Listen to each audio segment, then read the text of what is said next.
tiene que ver con los exámenes finales, en particular impuesto 2, ¿cierto? ¿Eh?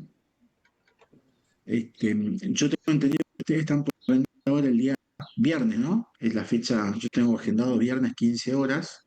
Bueno, un poco contarles que la dinámica del examen final ustedes eligen un tema, le damos 5 o 10 minutos que expongan el tema que eligen.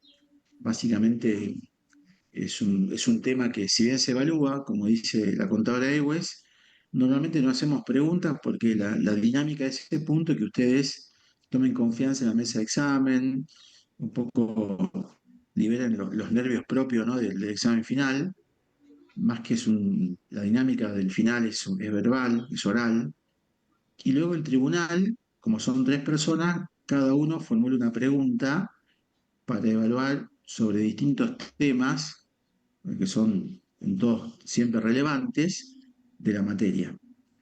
Y si ustedes contestan las 3 preguntas, están aprobados, sí, con lo cual este audio ya terminó su fin, digamos. Bueno, esto es un poco de broma, ¿no? Pero un poco la dinámica de esta charla es consultarle a ustedes qué dudas tienen, eh, qué preguntas tienen sobre el final o sobre el contenido de la materia, que muchas veces no llega a comprenderse porque entiendo que es una dinámica compleja, la ley es compleja y también el contenido de la materia se va amplificando en función de distintos fallos que van surgiendo de la materia, jurisprudencia administrativa, y hace que la materia tenga cierta complejidad al momento de rendir, ¿no? Así que bueno, yo quedo, salvo vos, Lina, si querés agregar algo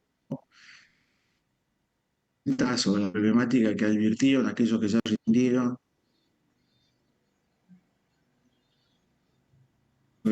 Bueno, Bueno, no sé, se está cortando internet para el contador Améstica, parece.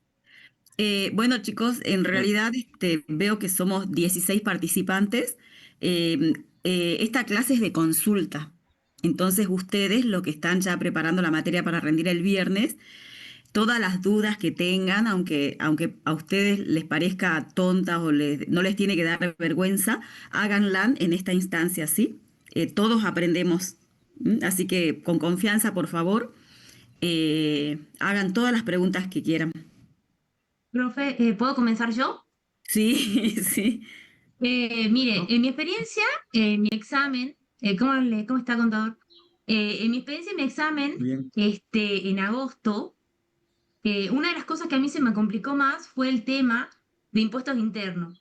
Como solamente tenemos en la práctica lo que es impuesto de objeto suntuario, me costó un poco identificar bien cómo es, por ejemplo, la facturación y cómo hacer, digamos, el cruce o la composición de un sujeto con todos los impuestos, ¿no? Que fue una cosa que me preguntaron, ¿no? Una de las cosas que me preguntaron fue si un supermercado pagaba lo mismo que, o sea, como que me dieron ejemplos de sujetos y que yo componga toda la estructura, bueno, no sé si toda era con impuestos internos más que nada, de un sujeto. Y la verdad que me costó mucho, ¿no? Por ejemplo, intenté hacerlo hoy, empezando con, por ejemplo, una industria vitivinícola, bueno, pero igual, el vino no está alcanzado. Por ahí entro con, perdón, tabacalera.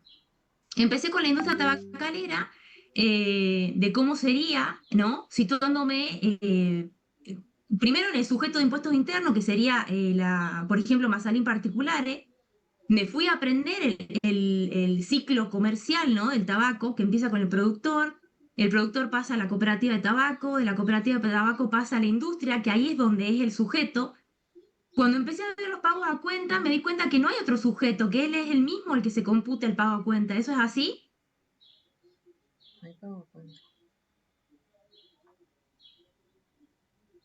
Claro, vos me estás hablando del productor, no del productor, sino, digamos, de la fábrica, ¿no es cierto? De Ya la quien fabrica fábrica, el exactamente. cigarrillo. Claro, sí, sí, correcto. Sí, sí.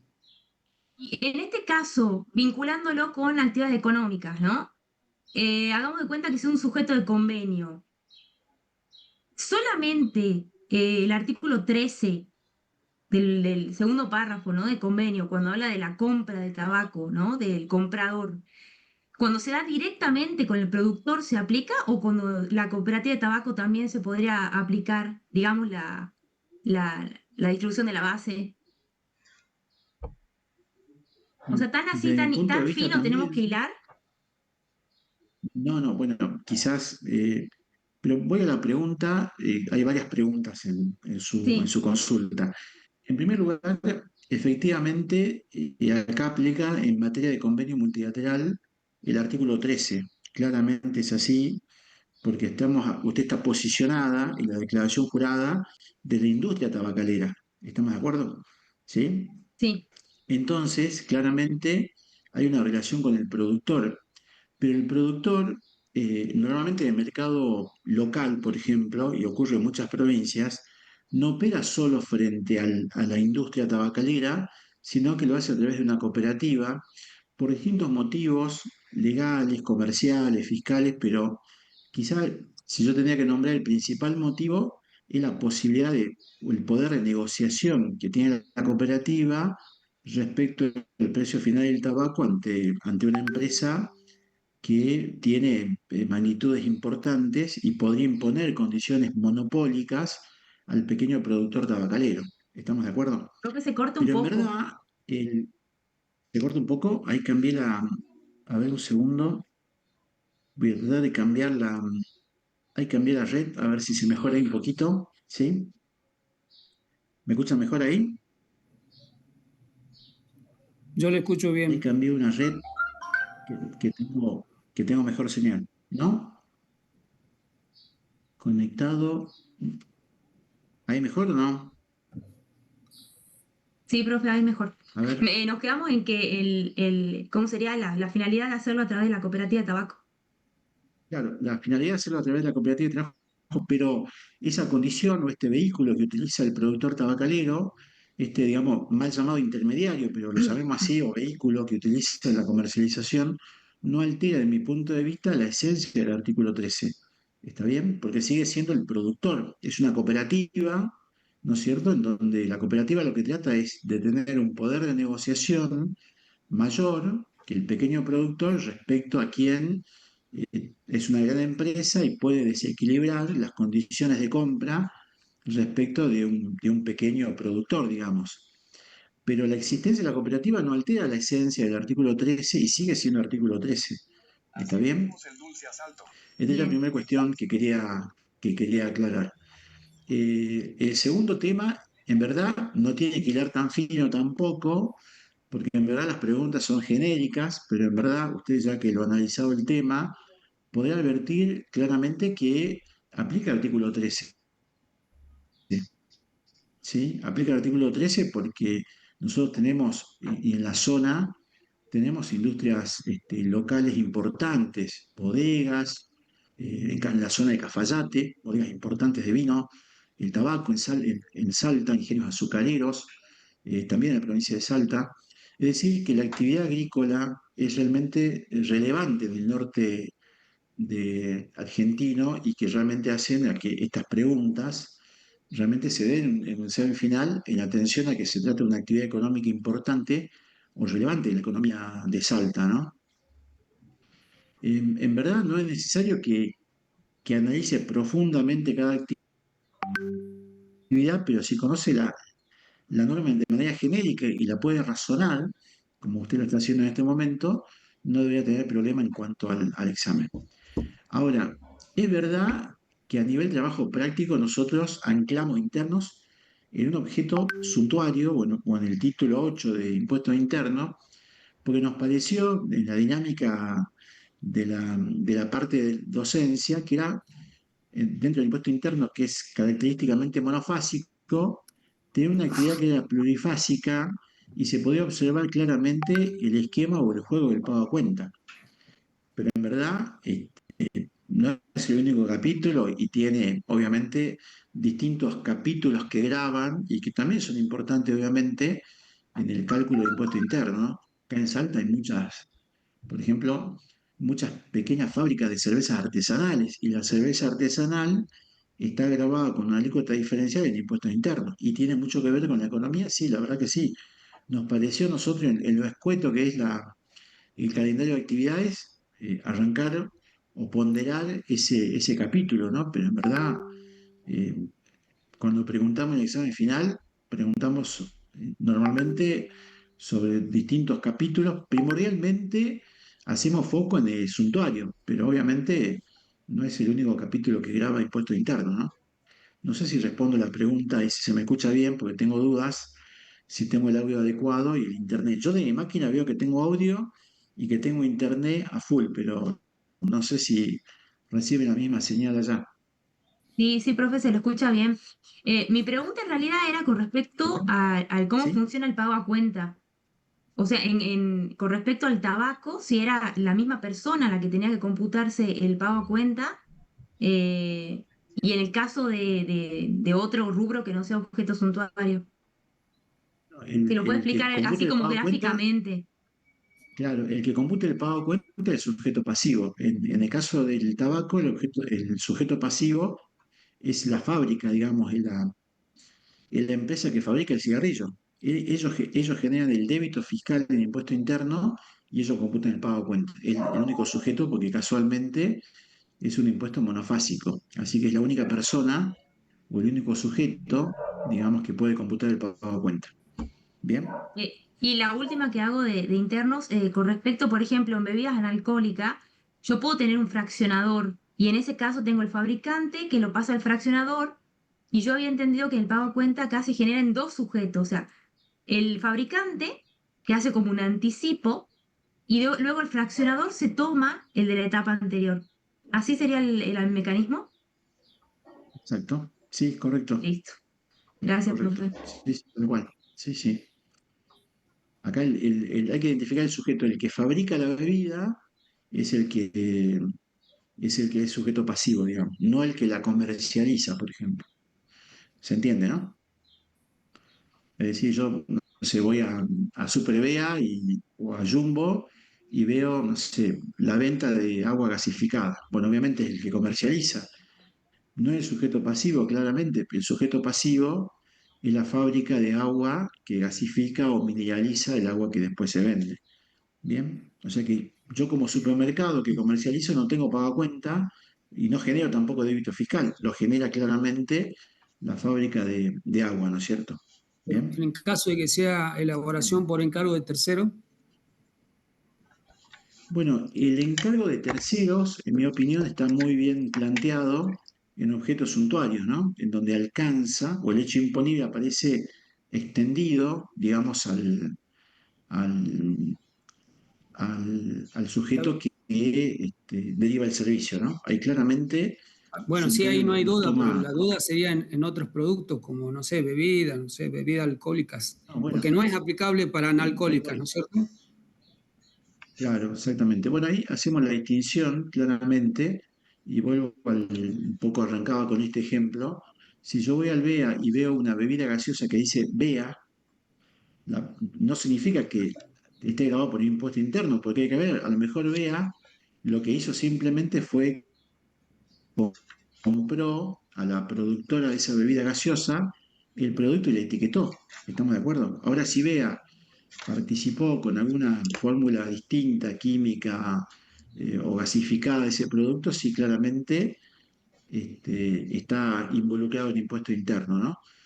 A mí me parece que para que quede alcanzado, cuando yo tercerizo, es porque yo entrego un producto para que se elabore según las indicaciones que dio el comitente, ¿sí? Pero simplemente si yo tomo una partida de bebida y le pongo la etiqueta Bea, así como pongo los fideos Bea o Jumbo, o una bebida grabada por internos, el título, para mí, eso no está alcanzado por internos, porque yo soy un comercializador que etiquetó un producto X, ¿no es cierto? Quizá de segunda línea para su comercialización. Para mí está grabado si participa directamente en la indicación o técnica o intelectual del producto que está grabado, ¿no? ¿Se entiende la diferencia, no? Si no, yo no advierto que la mera tercerización esté alcanzado por impuesto interno. Porque fíjese que en Suntuario, que creo que lo tienen más claro ustedes, y perdón que vuelva sobre ese punto, ustedes lo tienen más claro porque terceriza un producto que se encuentra grabado por el impuesto interno, que puede ser el oro, la plata o cualquier metal precioso que graba interno. Yo lo derivo a un tercero para que trabaje sobre ese material, ¿no? Que casualmente es lo que genera la gravabilidad. ¿Bien? Pero se escucha bien, ¿no?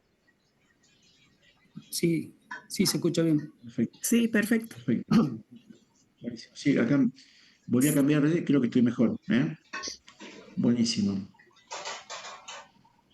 Bueno, sí, en cuanto a la última pregunta, pero que me quedó dando vuelta de Luciana, es que en verdad sí, muchas veces se pregunta qué tratamiento tiene un mismo tema en distintos impuestos, no sé, por decir, tratamiento de deudores incobrables, en el impuesto al valor agregado, en impuesto interno y en actividades económicas. ¿Por qué? Porque se toma un instituto que es común a los tres impuestos y se le pide que distinga o explique el tratamiento que tiene esa misma situación en los distintos impuestos al consumo que tienen casualmente previsto un mismo o un tratamiento diferencial, obviamente, porque la estructura del impuesto es distinta, pero aplicable al mismo instituto, la parte matemática. Yo creo, si mal no recuerdo, que hubo un parcial, me parece que lo deberíamos buscar y subir, quizás compartir como en este foro que estamos armando de consultas, en donde se trataba, y, creo que era una bebida no alcohólica, el tratamiento en IVA y en internos, y no recuerdo si en económicas, pero claramente marcaba la forma de cálculo o el tratamiento impositivo que tenían en cada impuesto. Quizás sea prudente colocarlo, digamos, ese parcial, no recuerdo el año en este momento, pero o un recuperatorio me parece que era, para subirlo en la plataforma para que ustedes lo puedan ver, cómo fue la evaluación de ese tema bajo la óptica de la cátedra, ¿no es cierto? Así que bueno, pero es una buena pregunta. ¿Mm? Bien, creo que son todos los puntos que yo anoté de esa primera consulta, Luciana. Si quiero algo más, me avisa y lo repasamos. ¿Eh? No, con respecto a eso es lo único. Tengo otra con respecto al régimen municipal, pero no sé si alguno de mis compañeros quiere hacer una pregunta.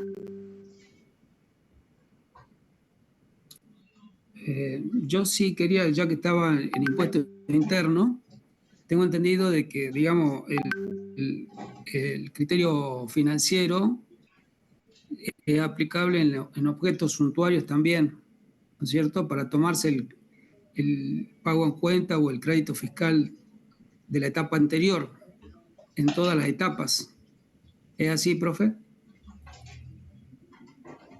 ¿Qué, Exactamente, sí. en qué, Bueno, obviamente el impuesto interno. hay otra, digamos, excepción al criterio físico, aparte de los objetos suntuarios? No, bueno, ahí le aclaro, en realidad el criterio financiero y físico coexisten en el impuesto interno, ¿no? Y puntualmente en suntuarios, el criterio físico solamente se aplica a las importaciones de objetos suntuarios. ¿Está bien? Es decir, que yo hago una importación, por ejemplo, de anillos de oro y no me puedo computar al momento de la importación el 100% del crédito fiscal de impuestos internos, sino que lo tengo que separar como un pago a cuenta y a medida que voy vendiendo el producto grabado en el mercado interno, voy generando el crédito fiscal que corresponde a cada operación de venta, digamos. Entonces, el impuesto interno, en verdad, sí se aplica el criterio físico, pero circunscripto, si usted me permite, a la importación de objetos grabados, digamos. Pero básicamente diría que sería la excepción a este punto, pero en verdad todo lo que es importación opera de la misma manera, importación de lo que fuere, ¿no? Grabado por impuesto interno, ¿no? Importación, no sé, de bebidas analcohólicas o la importación mantiene ese criterio de apropiación física, digamos, ¿sí? En tanto que en el mercado local prevalece el criterio financiero, digamos. Y en la dinámica de ese práctico que es suntuario, se produce ese doble juego, ¿no? financiero y físico, pero solamente aplicable a, reitero, a lo que es comercio exterior. Si usted lo ve al práctico, va a encontrar esta dinámica que le estoy comentando, digamos. ¿Eh? Bueno, Hola. Hay una sí, sí. pregunta en el Perfecto. chat, profe. Dice, ¿cómo es el Sí. tratamiento de las operaciones de canje en impuesto a la actividad económica? El compañero pregunta. Bueno. No sé, Lee, te cedo la palabra si vos querés también mm, avanzar. Hola, hola. No, Hola. con el tema del canje, en IVA, en económica, Sí. no. ¿Vos, Antonio? No lo tengo ahora. Y, bueno, ahí le comento. Perfecto, sí, sí. Bueno, en verdad es un tema muy puntual y yo la verdad celebro estas preguntas porque la verdad que veo que han estudiado mucho. La operación de canje claramente está definida en el impuesto de valor agregado con un tratamiento específico. En el Código Fiscal de Rentas de la provincia de Salta no está previsto este esquema. Con lo cual, si yo entrego un insumo en canje de un grano, por ejemplo, y luego lo vendo, divido estas etapas porque son importantes, ¿no? Supongamos que yo eh, a un productor tabacalero, ya que estamos en el caso, le entrego combustible, gasoil, ¿sí? Y él me paga con tabaco o con granos, como fuera el caso, digamos. Obviamente que la primera operación, la venta del insumo, está grabada de manera normal, digamos. Está grabada por actividad económica porque es el ejercicio de una actividad económica habitual de mi actividad, por ejemplo, que yo me coloco en el papel de la estación de servicio que vendo combustible, gasoil, pero resuelvo recibir granos porque YPF me recibe granos para hacer biodiesel, por ejemplo. Entonces yo cuando recibo el grano y lo vendo a YPF, no sé si me siguen con el ejemplo, si yo lo vendo por el mismo valor que el combustible, no hay operación grabada. Pero si lo vendo por un valor diferente, mayor, por ejemplo, vendo combustible a 100, que ya tributé, y recibo grano por 100, pero lo entrego por 120, los 20 aparecen alcanzados por actividades económicas sobre la diferencia. Y como no tengo una alícuota de esa actividad, renta sostiene que se graba por la alícuota de un comisionista, es decir, a la alícuota del 6%. Entonces yo tengo este escenario. Vendo combustible, alícuota que aplico, 2.5, operación grabada, recibo el grano, es decir, cobro una especie, no hay hecho imponible, y cuando entrego el grano o lo vendo, que cumplo la segunda etapa, que vendría a ser el canje, o materializo el canje, si se produce por el mismo valor que el insumo vendido, no hay operación grabada, pero si el valor es mayor, grabo la diferencia de la alícuota del 6%. Y- Bien, Perdón, y siguiendo desde el el punto de caso. vista del que Pero entrega lo que el usted me pregunta a producto, mí, sí, perdón, lo escucho. desde el punto de vista del que entrega el producto primario, Está exento, porque el productor primario verifica la exención en la medida que tenga el certificado de exención. El que produce soja, maíz o tabaco, naturalmente está exento por el Código Fiscal, por el 174, inciso X, en la medida, dice el 174 bis, cumpla con todos los requisitos que aplica la norma, entre ellos pedir anualmente un certificado de exención, que al momento de la solicitud no tenga deuda yo tenía entendido exigible, que la actividad que no tenga primaria ya no estaba exenta, eso entonces está mal. Digamos, sigue exenta la actividad primaria. la actividad primaria sigue exenta. Sí, sí, la actividad primaria en su primera etapa de comercialización, dice la norma, está exenta. ¿Está bien? El productor de soja que vende ese grano, o sea, a un acopiador o a la aceitera, esa primera etapa está exenta. La que perdió la exención es la industria, que de la alícuota cero pasó a estar grabada al 1.5. Bien, ahora le hago una aclaración. El productor agropecuario no siempre está exento por definición del código y solo en la medida que cumpla con los requisitos de 174 bis que implicaría que de alguna manera cumplió con todos los deberes. Fue a rentas, pidió el certificado, al momento de pedir el certificado no tenía deuda, y usted me dirá, bueno, pero ¿cómo puede tener deuda si estaba exento? Bueno, pero recuerden que rentas o la Dirección General además recauda otros tributos, por ejemplo, el impuesto inmobiliario rural o el impuesto de sellos. Entonces significa que si ese productor está bien, tiene todo el día, pero debía el impuesto inmobiliario rural, donde explota el campo, y si no lo paga al momento de pedir el certificado o tenía deuda al momento de pedir el certificado, pierde la exención. Entonces, de un escenario exentivo pasa a un escenario de gradabilidad a distintas alícuotas, pero podríamos decir que esa alícuota es el 1.5 o el 0.75 según el tipo de granos, digamos. Pero puede estar grabado porque no cumplió con los deberes de la exención, digamos. ¿Me siguen? Pero Y es naturalmente igual, está exento. en ese sentido, es igual que la industria que, digamos, la exención es cuando es a venta mayorista y no a consumidor final. Bueno, ahí creo que ahí radica el nudo de su pregunta.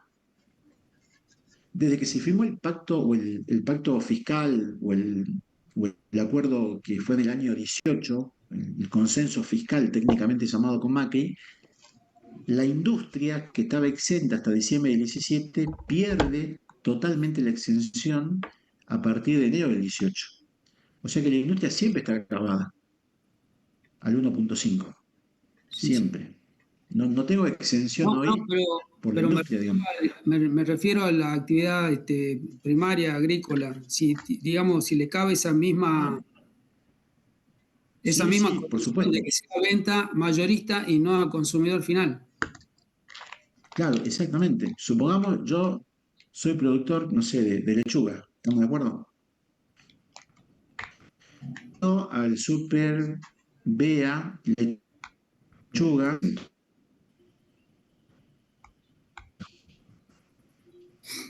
pero tengo un puesto en Cofruto y voy y vendo en Cofrutos lechuga. ¿Por qué está de acuerdo? Porque estamos de acuerdo. Es decir, la exención se pierde porque estoy comercializando el producto, digamos, a consumidores finales. Correcto. Bueno, sí, sí, eso ¿Se era duda. entiende, no? Sí, Entonces, ¿qué está exento? Estamos en económica, ¿no?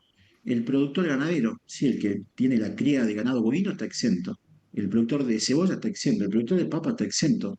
El tabacalero está exento, porque es la primera producción primaria. Ahora, si yo levanto las bolsas de papa y la vendo en Cofruto o en un supermercado, porque tengo un local o tengo un puesto, eso está grabado porque me estoy comercializando a un consumidor final. La norma dice, si tiene a mano el código, yo acá justo no lo tengo, dice está exento la producción primaria en su primera etapa de comercialización, excepto ventas a consumidores finales. Palabras más, palabras menos, dice exactamente lo mismo. ¿Está bien?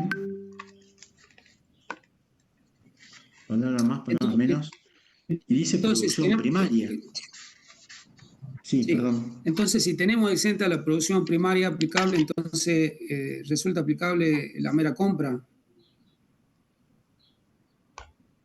Bueno, resulta aplicable la mera compra en las jurisdicciones que tengan habilitado ese instituto, exactamente. Y ahí voy al En caso que nuestro usted me, caso, en me la provincia de plantea. Salta.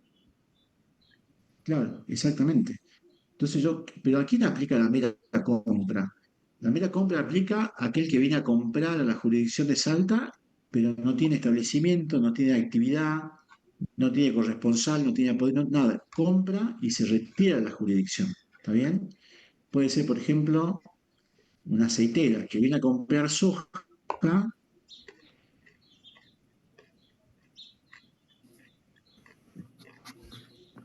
a la jurisdicción de Salta y se retira. No sé, Argentina, Bunge, Sí. por ejemplo. ¿Qué actividad tuvo Bunge en Salta? Ninguna. Simplemente hizo una compra, mera compra, y se fue a la jurisdicción. Entonces, lo que hace la jurisdicción es decir, bueno, yo grabo esa operación de mera compra. ¿Por qué? Porque y acá aplico con toda honestidad, artículo 13, tercer párrafo en donde claramente tiene un link con el Código Fiscal de la provincia de Salta, que es el 160, inciso, no sé, J, último inciso del 160, que son excepciones de la habitualidad, y el código dice, mire, está grabado no porque tuvo un ingreso en Salta, no porque tuvo una actividad, sino porque tuvo una compra. Compró y se fue. Entonces tiene que hacer un pago a cuenta en la provincia de Salta por esa operación. Pero si usted recuerda, el artículo 13, tercer párrafo, exige una condición para que eso prospere, que el productor salteño tiene que estar exento. Si el que viene acá compra y se va y el productor está exento, se materializa la mera compra del artículo 13 del tercer párrafo. Si el productor salteño está grabado, es artículo 2 de convenio. ¿Bien? Perdón, profe, en ese caso, ¿es el comprador el que tiene que ser pago a cuenta o Exacto. el comprador? El comprador, claro, porque el productor está exento. ¿Y El cómo, comprador, disculpe, ¿y sí. cómo haría cómo tendría que hacer en ese caso si materialmente el pago? ¿Tiene que ir a hacerlo a la dirección de renta? ¿Cómo lo haría? Normalmente, Rentas tiene previsto en la parte práctica puestos de control en la provincia de Salta. Usted debe conocer el puesto de control de ingreso a la ciudad, ¿sí? Donde está, bueno, está Baunor, que es el puesto de control principal en Los Naranjos, en Metán, en Vaqueros. Cuando sale un camión de la zona agropecuaria, o digamos, si estamos hablando de zona agropecuaria, tiene que ser puesto en Los Naranjos, en Metán. Cuando sale el camión, ¿sí? Y no acredita el pago a cuenta, porque obviamente el remito de la liquidación de granos dice productor salteño Juan Pérez, destinatario Bunge, Capital Federal, por decir algo, Santa Fe. Claramente el puesto de control es lo que pide el pago a cuenta. Y si no lo tiene, el camión puede quedar detenido, decomisado hasta que se regularice la situación, pero se encuentra obligado a hacer el pago a cuenta para seguir su tránsito.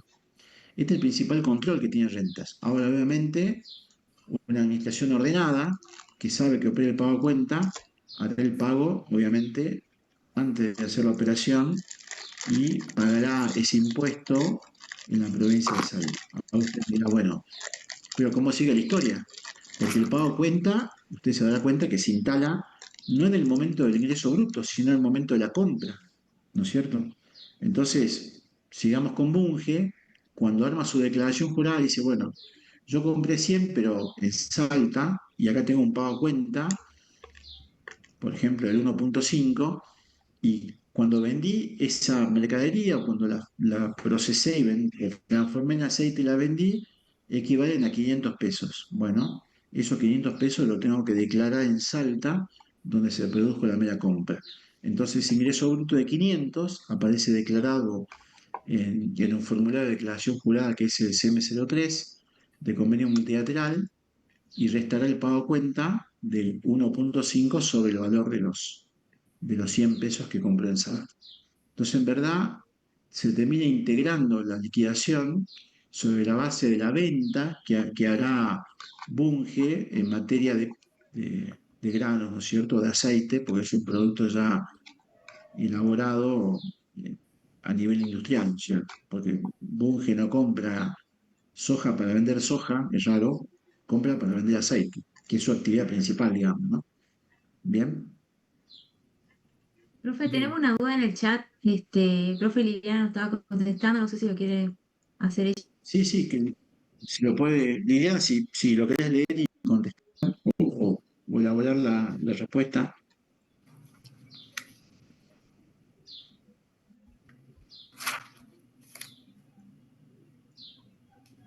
Es sobre el Ahí artículo. Ahí está. terminé de escribir, esperen, sí, es complicado. Sí es verdad con respecto, digamos, a cómo distribuyen las bases entre los municipios. El artículo 35 es el que justamente nos habilita a hacer aplicación, digamos, de lo que tenemos en el régimen del convenio multilateral.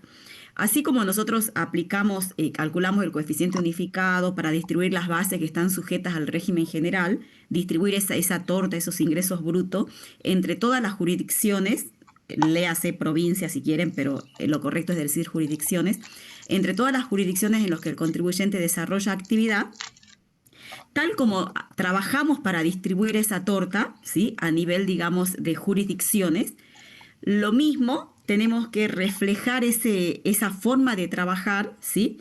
Para distribuir la porción de la torta que le tocó a Salta, para distribuir entre los municipios.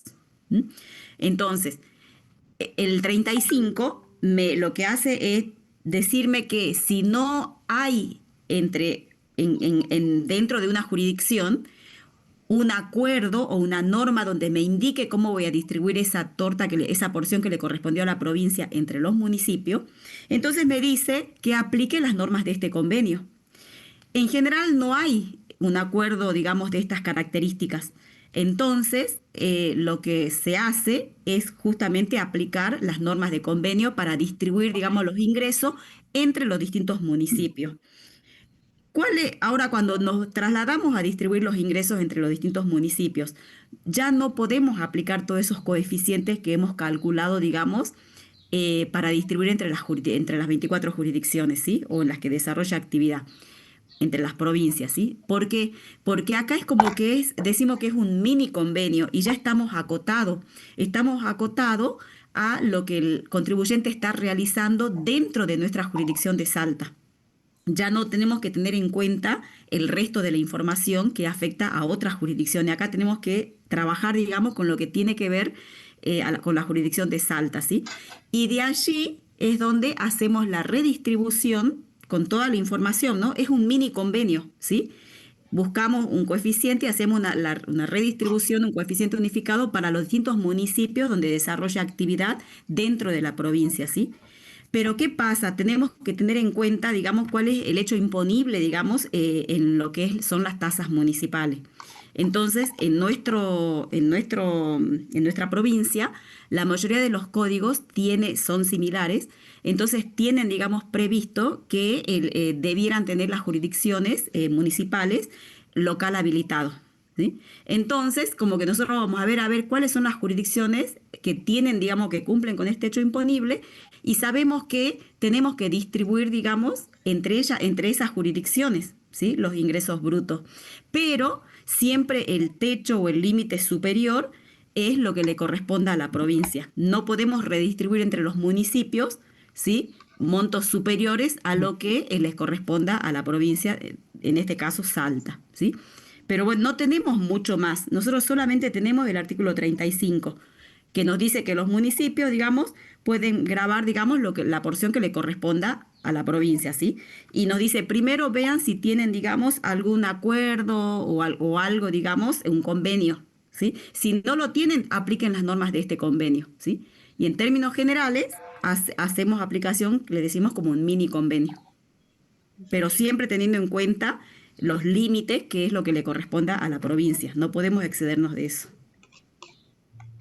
Disculpe, con respecto a eso tengo dos cuestiones puntuales.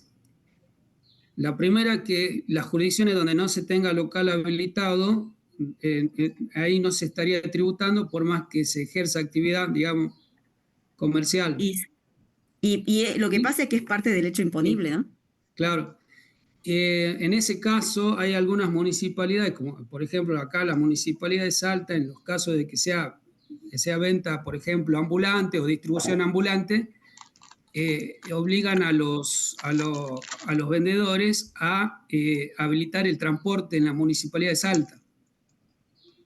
¿Eso se podría reemplazar como punto de venta o local habilitado?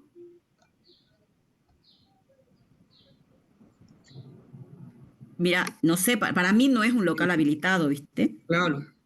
Bueno, esa es una. Y la otra cuestión es que en clase tengo entendido que se dijo que para poder aplicar el convenio o las normas del convenio para la distribución dentro de la provincia, el contribuyente tenía que ser contribuyente de convenio. Yo, en mi opinión personal, pienso que si un contribuyente local tiene venta en varias jurisdicciones, nada obsta a que aplique la norma de convenio, atendiendo a la habilitación, por supuesto, de tener local habilitado, para la distribución de la base imponible entre las municipalidades. Pero lo que se dijo en clase es que sí o sí tiene que estar inscripto en convenio. Mira, en primer lugar, yo creo que no creo que pueda encontrar, digamos, un contribuyente que realice actividad, digamos, en más de una jurisdicción y no esté inscrito en convenio. De que No, puede hacerlo porque no es una obligación. Adherirse al me- régimen de convenio es una opción, pero es una cuestión de que va a pagar más impuestos porque todas las jurisdicciones tienen potestad tributaria para exigir, digamos, el impuesto sobre el 100% de los ingresos brutos. Entonces, si pero no no, se ayorna al régimen de convenio, va a tener doble o múltiple imposición. no me refiero a un contribuyente que ejerza en jurisdicciones distintas, sino entre municipalidades distintas, un contribuyente local que tenga que distribuir su base imponible entre varios Ah, municipios. ujú. Entonces, me dicen mis compañeros que en clase se dijo que para poder aplicar la norma de convenio, sí o sí tiene que ser contribuyente de convenio. Yo opino que no. O sea, si yo tengo que distribuir entre varios municipios, soy un contribuyente local, es lógico que me atenga a las normas de convenio para poder tener alguna base de distribución, atendiendo, por supuesto, a que tenga local habilitado en cada uno de esos municipios. Bueno, lo que pasa es que la norma del artículo 35 está dentro del régimen de convenio, ¿no? Dentro de esa normativa. Y la norma en realidad cuando comienza justamente hace alusión a que dice cuando se trate, digamos, de actividades, digamos, que estén, digamos, o que formen parte de este régimen. Entonces, por la letra de la ley, es como dijo el profesor de teoría. Después habría que ver, digamos, si por allí sale algún caso concreto, ¿sí? Pero por la letra de la ley es lo que dijeron en teoría. Bueno, Pero, a ver, yo trato de interpretar la pregunta, ¿no? De Miguel. Creo que él dice, yo tengo un contribuyente local, no sé, no tengo Sí. actividad de convenio, ¿sí? Tengo una sola, mi actividad se desarrolla en Salta, no sé, una fábrica de alfajores, por dar un ejemplo y llevarlo al tema. Y tengo una sucursal en Cerrillos y tengo una sucursal en Cafayate. Obviamente es contribuyente local porque mi única actividad es única en la provincia de Salta, pero tengo tres municipios, Salta, capital, Cerrillo y Cafayate. Entonces, yo entiendo que la pregunta es esta, yo tengo que tributar la tasa municipal por las ventas de Salta, de Cerrillo y Cafayate. Ahora, si eventualmente yo vendo alfajores, no sé, en San Carlos, que está cerca de Cafayate o en Cachi, y no tengo local habilitado, esa venta no tributa la tasa municipal porque no tiene local habilitado. ¿Estamos de acuerdo? Entonces, yo entiendo que no aplica el artículo 35 porque claramente esta fábrica de alfajores imaginaria no es contribuyente del artículo 2 ni del artículo 35, pero creo que distribuye por base real, las ventas que a cada municipio le corresponden, pero no por el mecanismo que atribuye el artículo 2 del convenio multilateral, que es lo que invita el artículo 35. El artículo 35 dice, hay un régimen de distribución primaria que entre provincias. Y si además hay municipios, tengo un régimen de distribución secundaria entre municipios. Pero creo que Miguel plantea esto y yo participo de alguna manera con su opinión, pero es una realidad económica que tengo que tributar en los municipios, pero sobre base real, pero no implica por ello que esté aplicando las normas del artículo 35. ¿Se entiende, no? Creo que esta es un poco la pregunta y yo de alguna sí, manera sí, sí. participo, pero claramente no aplico 35 porque no soy de convenio, pero debo tributar y la norma que invoco, en verdad, es el derecho, el principio de realidad económica que está en el artículo 2 del Código Tributario Municipal de cada municipio y yo tengo que tributar sobre mi realidad económica. ¿Y cuál es mi realidad económica? Que si en Cafayate vendí 1.000 alfajores, tendré que tributar sobre 1.000 alfajores. ¿Está bien? Es decir, tendré que adecuar mi base imponible en cada municipio por la venta real que vendí en cada, o realmente por las ventas que establecen mi verdadera capacidad contributiva. Si vendí 10.000 alfajores en Cerrillo, yo tributaré sobre 10.000 alfajores porque realmente eso demuestra mi capacidad económica o mi capacidad contributiva en ese municipio. Bien, esto por lo menos quiero interpretar así la pregunta y esta sería un poco, entiendo si vos participás, Liliana, de una respuesta Sí, lógica a esa pregunta, ¿no? claro, sí, está bien. Es la misma, digamos, respuesta, o sea, no aplica el artículo 35. No quita que por ahí pueda salir un caso Claro, concreto, porque vieron cómo es el tema de la resolución de la Comisión Arbitral y Plenaria, ¿no? Ellos hacen siempre unas exacto. interpretaciones muy, digamos, a veces excesivas, y bueno, si por ahí sale algún caso concreto y habilita, estará bien. ¿Está bien? Perfecto. Profe, una cosa que no me quedó clara. Nosotros hacíamos el artículo 35 y hacíamos el subconvenio en Salta, ¿no?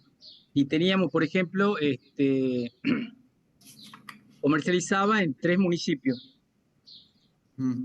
Y nosotros lo que hacíamos era que la base imponible que le tocó a Salta, la distribuíamos en esos 3 municipios y pagamos solamente la del local habilitado. O sea que le habíamos sacado base imponible a la que tenían.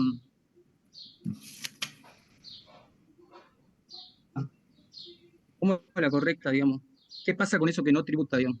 ¿No le distribuimos base No, imponible directamente?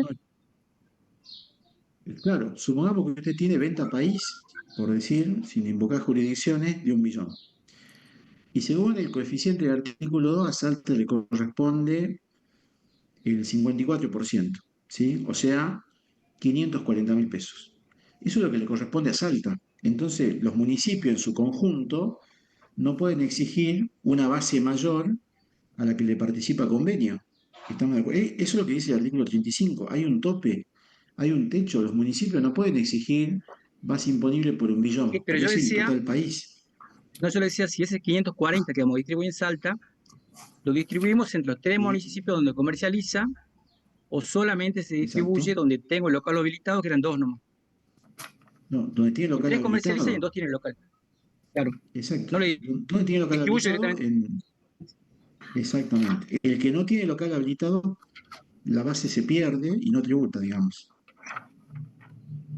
¿Se entiende, no? Pero Porque no le es distribuye los requisito, 540 ahí. claro, ahí supongamos que al municipio 1 le corresponde 200 y al municipio 2, 150. Entonces tributa, el techo es 540, pero tributa sobre, según el ejemplo, sobre 350. La diferencia entre 540 y 350 no tributa porque se vendió en otro municipio, en un tercer municipio, en donde no tiene local habilitado, Bien. no puede atraer base imponible. ¿Por qué? Porque la tasa municipal, como bien lo dijo Lida en su momento, es una prestación de servicio y el municipio tiene que tener un lugar donde presta servicio. Si no tiene un lugar habilitado para prestar el servicio que contiene la tasa, no puede exigir el pago del tributo. Bien, por eso es tan Y importante otra pregunta, profe, que ahí exista un local. Mm. Sí, perdón. en el artículo 35 también podemos aplicar los artículos del 6 al 13. Los artículos, El 6 al 13, el régimen especial del convenio. ¿O es solamente para el régimen general? por supuesto. No, no, por supuesto, por Y la supuesto. actividad Sí, es sí, por supuesto. del 6 al 13 va. Aplica a todos los artículos del convenio. Obviamente en la medida que sea aplicable el régimen especial, ¿no es cierto? No sé, vamos a un ejemplo para que quede claro. Supongamos que usted es una empresa constructora, ¿sí? Tiene que aplicar el régimen especial, ¿no es cierto? Si mal no recuerdo, el artículo sexto. ¿Estamos de acuerdo? Sí. Que dice que atribuye el 10% a la sede y el 90% al lugar de la obra, ¿sí? Y si, por ejemplo, usted tiene sede en Salta y tiene la obra en Cerrillos, perdón que cite tantas veces Cerrillos, pero ahí tengo un cariño especial por esa localidad, eh, ¿quién se lleva la obra? Como tributo municipalmente. Entonces, ¿qué dice la doctrina? Bueno, tengo que aplicar o tengo que adecuar ese artículo que está pensado para distintas jurisdicciones provinciales a los municipios. Entonces, ¿qué tengo que hacer? El 10% ¿dónde está mi sede? Acá en Salta. Bueno, no sé. En Diafune al 5.000, listo. Ahí imputó el 10%. Y el 90% se lo lleva el municipio de Cerrillo. ¿Está bien? Estoy aplicando el régimen especial en función a la actividad municipal, si ustedes quieren, para hacer esa asignación secundaria. Pero el 35 no significa que siendo especial aplique artículo 2, por ejemplo. Eso es lo que quiero decir. Lo tengo que adecuar el régimen especial a la actividad que tenga cada municipio. O a la actividad especial o régimen especial de esa actividad. ¿Se entiende, no?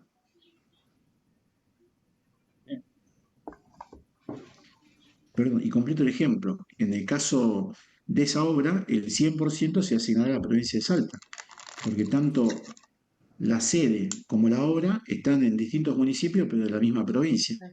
Entonces esa obra, a los fines de convenio multilateral, el 100% régimen especial tributará en la provincia de Salta. ¿Bien? A ver, en el chat no me di cuenta, había un montón de preguntas después. A ver, Claro. para seguir con el mismo tema de convenio y después volvemos a las otras preguntas, ¿sí? De IVA. Dice, ¿cómo es la asignación en las jurisdicciones de los gastos de transporte relacionados con la compra en convenio multilateral? Es verdad que nosotros tenemos los famosos fletes de compra y fletes de venta, ¿sí? Y un poco, si ustedes leen doctrina, qué sé yo, los fletes siempre decíamos que los fletes de compra estarían contemplados dentro del artículo 3 cuando nos dice que tenemos allí los gastos de compra, ¿sí? Y les estoy hablando del tratamiento viejo, ¿no?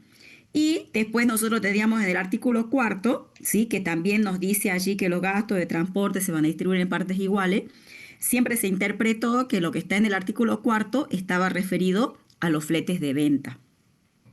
En realidad un poco que esto, digamos, se unificó, ¿sí? ¿Por qué? Porque en realidad la norma en ningún momento distingue, digamos, que lo que está dicho en el artículo 4 con respecto a gasto de transporte se refiera a los fletes de venta, ¿sí?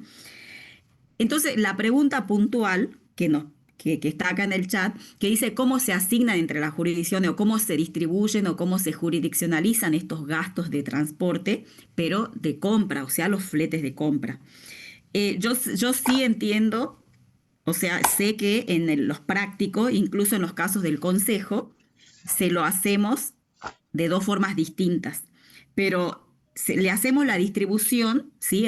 O la asignación entre las jurisdicciones de dos formas distintas para que ustedes, digamos, para mostrarle, digamos, las diferencias de criterio, pero en realidad la forma para distribuir ambos fletes es la misma, ¿sí? ¿Cuáles son las dos formas que son, digamos, usuales o normales, ¿sí? La primera es hacer aplicación estricta de lo que dice el artículo 4 de convenio, ¿sí? Que dice que se van a distribuir en partes iguales entre las jurisdicciones en las que se realiza el hecho imponible. Entonces, en ese caso, ¿qué es lo que hacemos? Hacemos una distribución fácil. Directamente vemos cuánto es los gastos de flete, ustedes lo tienen en la contabilidad, en una cuenta que diga fletes de compra, y lo podemos dividir si desarrollamos actividad en 3 jurisdicciones, lo dividimos en 3 y allí ya tenemos la asignación, digamos, de este gasto de flete de compra para cada una de las jurisdicciones, ¿sí? Esa es la más práctica y la más fácil.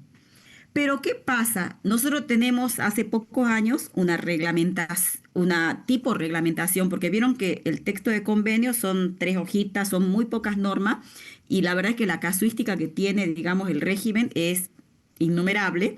Entonces, como la comisión arbitral y la comisión plenaria son las que resolvían, digamos, todos los problemas que se presentaban, que es lo que se le llama la resolución de casos concretos, siempre, digamos, venía con alguna doctrina, ¿sí? Pero ¿qué sucede? Todo el resto teníamos que estar atentos a ver qué resolvían en cada caso concreto, y las resoluciones de donde resuelven los casos concretos no tiene muchos considerando. Es como que escriben 2 cosas y ya van al resuelvo. Entonces muchas veces no sabemos por qué llegaron a esa resolución, ¿sí? Pero hace unos años dijeron, vamos a hacer una recopilación de todo lo que resolvimos en casos concretos. Entonces eso se convirtió, digamos, como en una reglamentación, y que le iban a poner el número de la primera resolución de cada año. No se cumplió, pero de cada año de por medio lo cumplen, ¿sí? Y no es el primer número de resolución del año, pero la verdad es que alivianó mucho porque ya no tenemos que andar buscando infinidades de casos concretos, sino que lo tenemos todo junto en esa famosa resolución primera de cada año teóricamente. Y allí, por ejemplo, la norma trata el tema de los fletes, ¿sí? Pero, ¿qué es lo que dice? Dice algo así como que tenemos que hacer la distribución entre las jurisdicciones en la que ocurre el flete. O sea, como que tendríamos que agarrar flete por flete. Un flete que se hace de Salta a Jujuy, tenemos que distinguir ese flete y distribuirlo 50 Salta, 50 Jujuy. Entonces, imagínense, con toda la cantidad de fletes de compra que puede tener, digamos, el contribuyente, tendrían que estar haciendo la asignación individual para ver entre qué jurisdicciones se distribuye ese flete, ¿sí? Por eso es que por allí decimos la complejidad, hacemos alusión a la complejidad en la práctica, digamos, para cumplir con lo que dice esta reglamentación en uno de sus artículos con respecto a cómo deberíamos, digamos, jurisdiccionalizar los gastos de los fletes de compra, ¿sí? Por ello, de los fletes en general, ¿sí? Por ello, en los casos que ustedes ven del último caso que resolvimos, que es el caso que lo pusimos desde este año recién, que es el caso que se da en el consejo a los profesionales, allí ustedes van a ver las dos formas de distribución, ¿sí? Las dos están bien. Una está en función de lo que dice la reglamentación, la otra está en función de lo que dice el artículo 4 del régimen de convenio, ¿sí?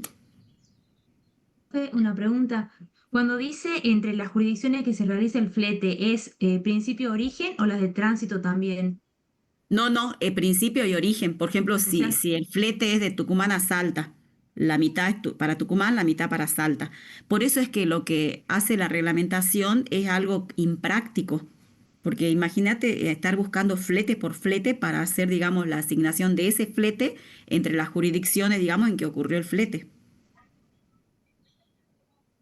Y después hay otra acá, también con respecto a lo mismo. Ah, no, la atribución del ingreso en operaciones entre ausentes y presentes para ambas es el domicilio del adquirente y este domicilio es el que figura en el DNI o no necesariamente. Bueno,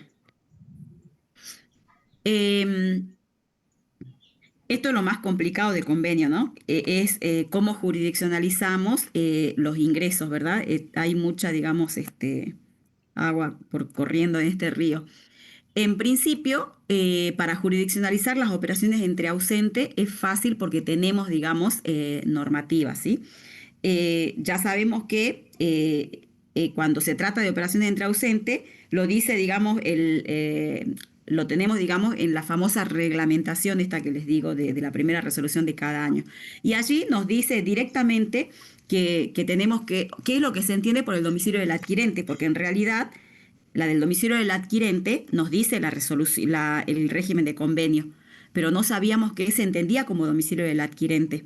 En esta resolución, que es la primera de cada año, hay, digamos, un caso concreto que se transformó en uno de los artículos de esta resolución, donde nos dice qué se entiende por domicilio del adquirente.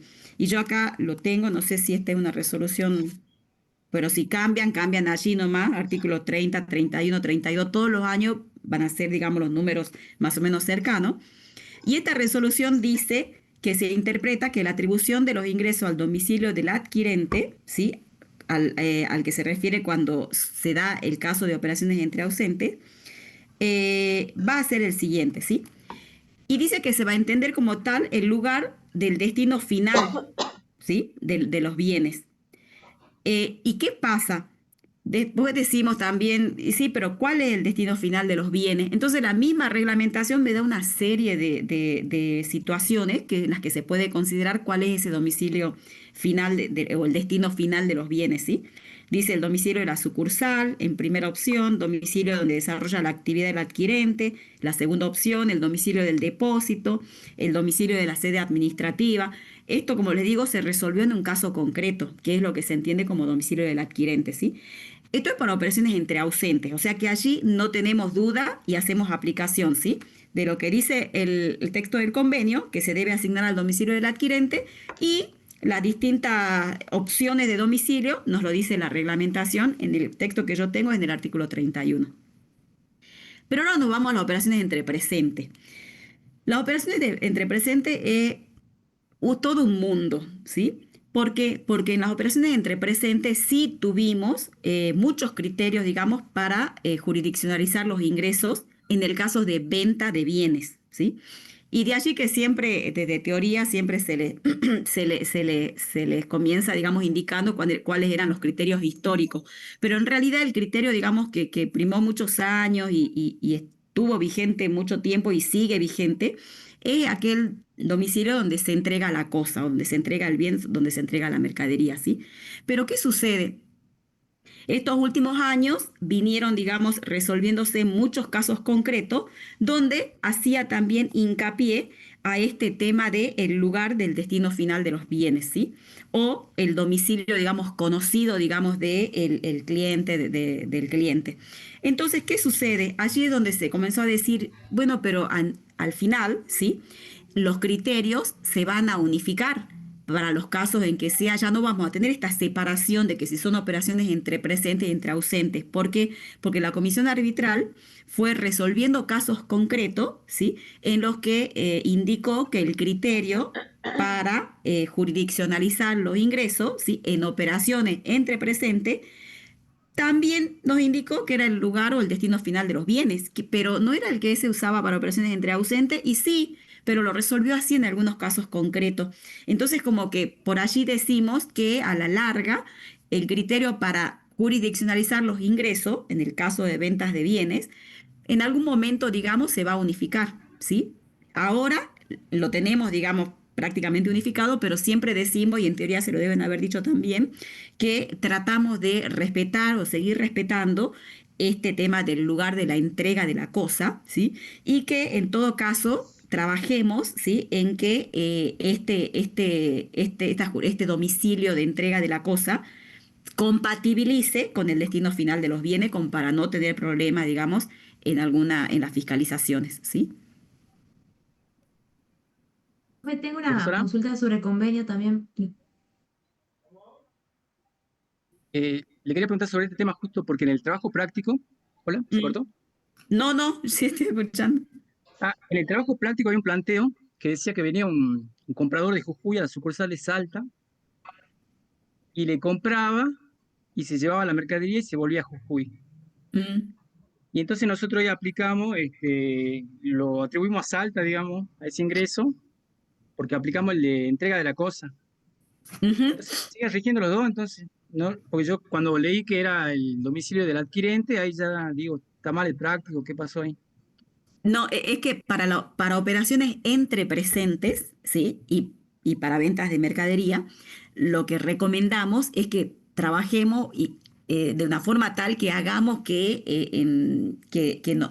estos dos, digamos, criterios, el de la entrega del bien con el del domicilio del adquirente, tratar, digamos, como de juntarlos, ¿sí? Trabajemos en eso, Pero ¿cómo que no. entonces entrega de la cosa y después el domicilio del adquirente? No, el destino final de los bienes sería, digamos, el criterio que viene, digamos, en boga en los casos resueltos por la comisión arbitral y plenaria. Pero Claro, porque en el el trabajo criterio práctico se que, lo llevó a Jujuy. claro, no Compró y sé, se lo a llevó a ver, Jujuy. me fijo un ratito qué hicimos en el trabajo, pero igualmente en el trabajo práctico es como que nos falta, digamos, como actualizar, mejorarlo, porque en los trabajos prácticos no lo tenemos bien definido este tema de los criterios en el caso Eso de era los lo que ingresos. pasa que en el práctico me parece que era entrega de la mercadería en mostrador. Entonces a A la ver, persona que venía de Era el Jujuy, Ese mostrador, sí, sí, sí. depósito de falta. Exacto, sí. eh, Ahí un poco, perdón, ¿no? lo veamos un ratito. ¿Lo tienen a mano Ahí. el práctico? A ver, no lo tengo yo. Yo tampoco. ¿cómo era el tema ¿es el práctico o el último práctico del consejo? No, el práctico que hicimos en clase de Ah, este ¿y año. cuál caso es lo de Jujuy? El comprador venía a la sucursal de Salta por mostrador y le compraba la mercadería. Y decía el planteo, después se va y se vuelve a Jujuy. Y lo atribuimos a la jurisdicción de Salta, porque Y se entregaba la entregaba la cosa mercadería en acá en el mostrador. Salta. Y acá Claro. No, Salta, a la ver. mercadería se va a Jujuy. Sí, lo que pasa es que no veo Jujuy acá. Yo tengo el práctico en la mano. A ver. Las ventas de Salta. Incluye 25.000 pesos por ventas a clientes de Buenos Aires. El pedido fue realizado a través de la página web. Y después 9.000 pesos por recupero de incobrable. Después hay 8.000 a Santa Fe, a Tucumán. Y no veo Jujuy. Yo Capaz me estaba confundí en, entonces. en la construcción del coeficiente, me parece. Ah, acá, a Que se ver. planteó. En Jujuy incluye 30.000 que fueron acordados a través de la página web efectuado por cliente. No. Mm, La verdad que no lo encuentro, chicos, a Jujuy. A ver, no, en costo de venta no. ¿No lo tenés a mano para ver bien qué punto es? No, no lo tengo justo, me lo acordaba, lo había consultado con los chicos y Y Para bueno, mí, lo que pasa es que a ese veces hay unas práctico palabras, prevaleció. ¿eh? mm, No,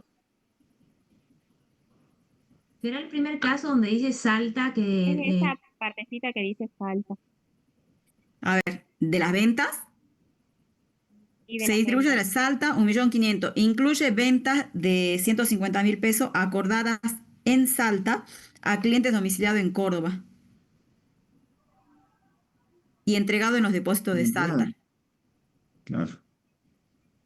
Pero a ver, decinos bien cuál es el caso. ese es el caso. Lo entregué en ¿Este? Salta y se lo hizo. Claro, Yo creo que la confusión es por lo que el cliente estaba domiciliado en Córdoba y se atribuyó a Salta. Bueno, a ver, acá en Salta se vendió, o se concretó una venta, ¿sí? De 150.000 pesos que dice acordadas en Salta a clientes domiciliados en Córdoba y fue entregada en los depósitos de Salta. En este caso, nosotros estamos tratando las ventas, digamos, que fueron concretadas en la provincia de Salta, ¿sí?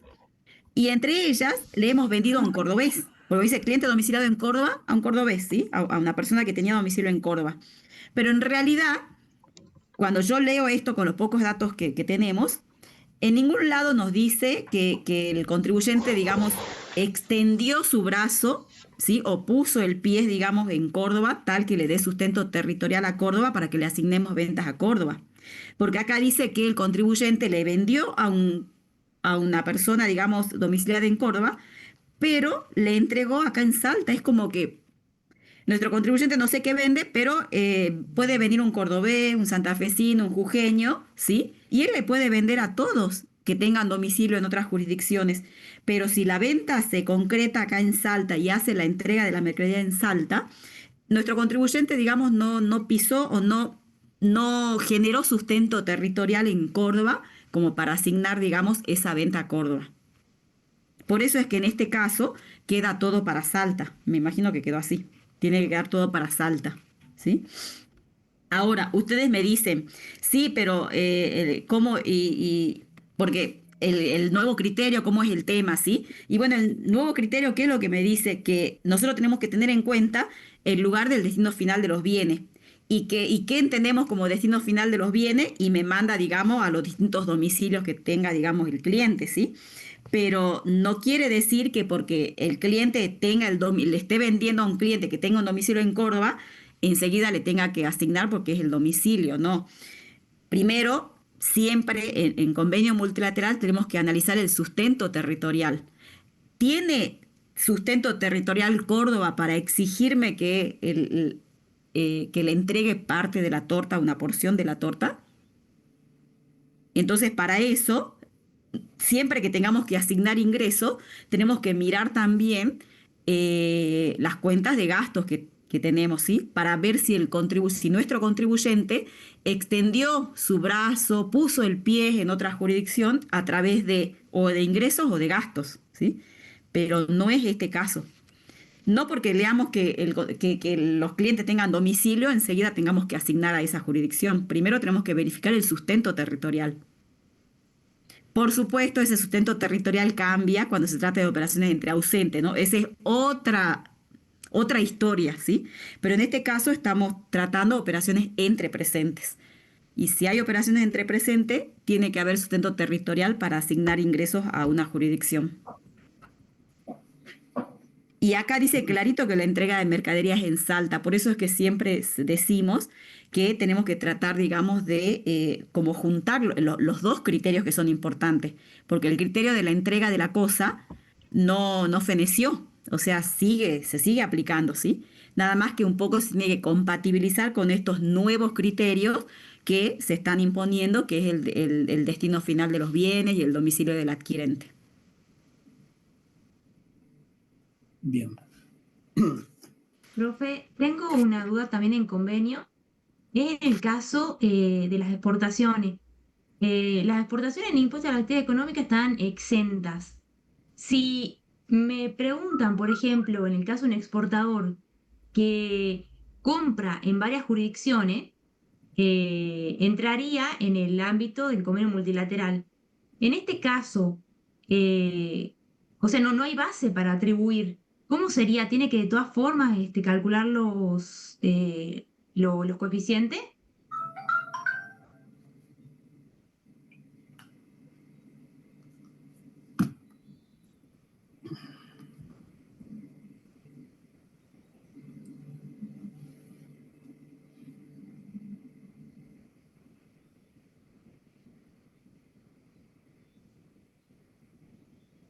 Profe.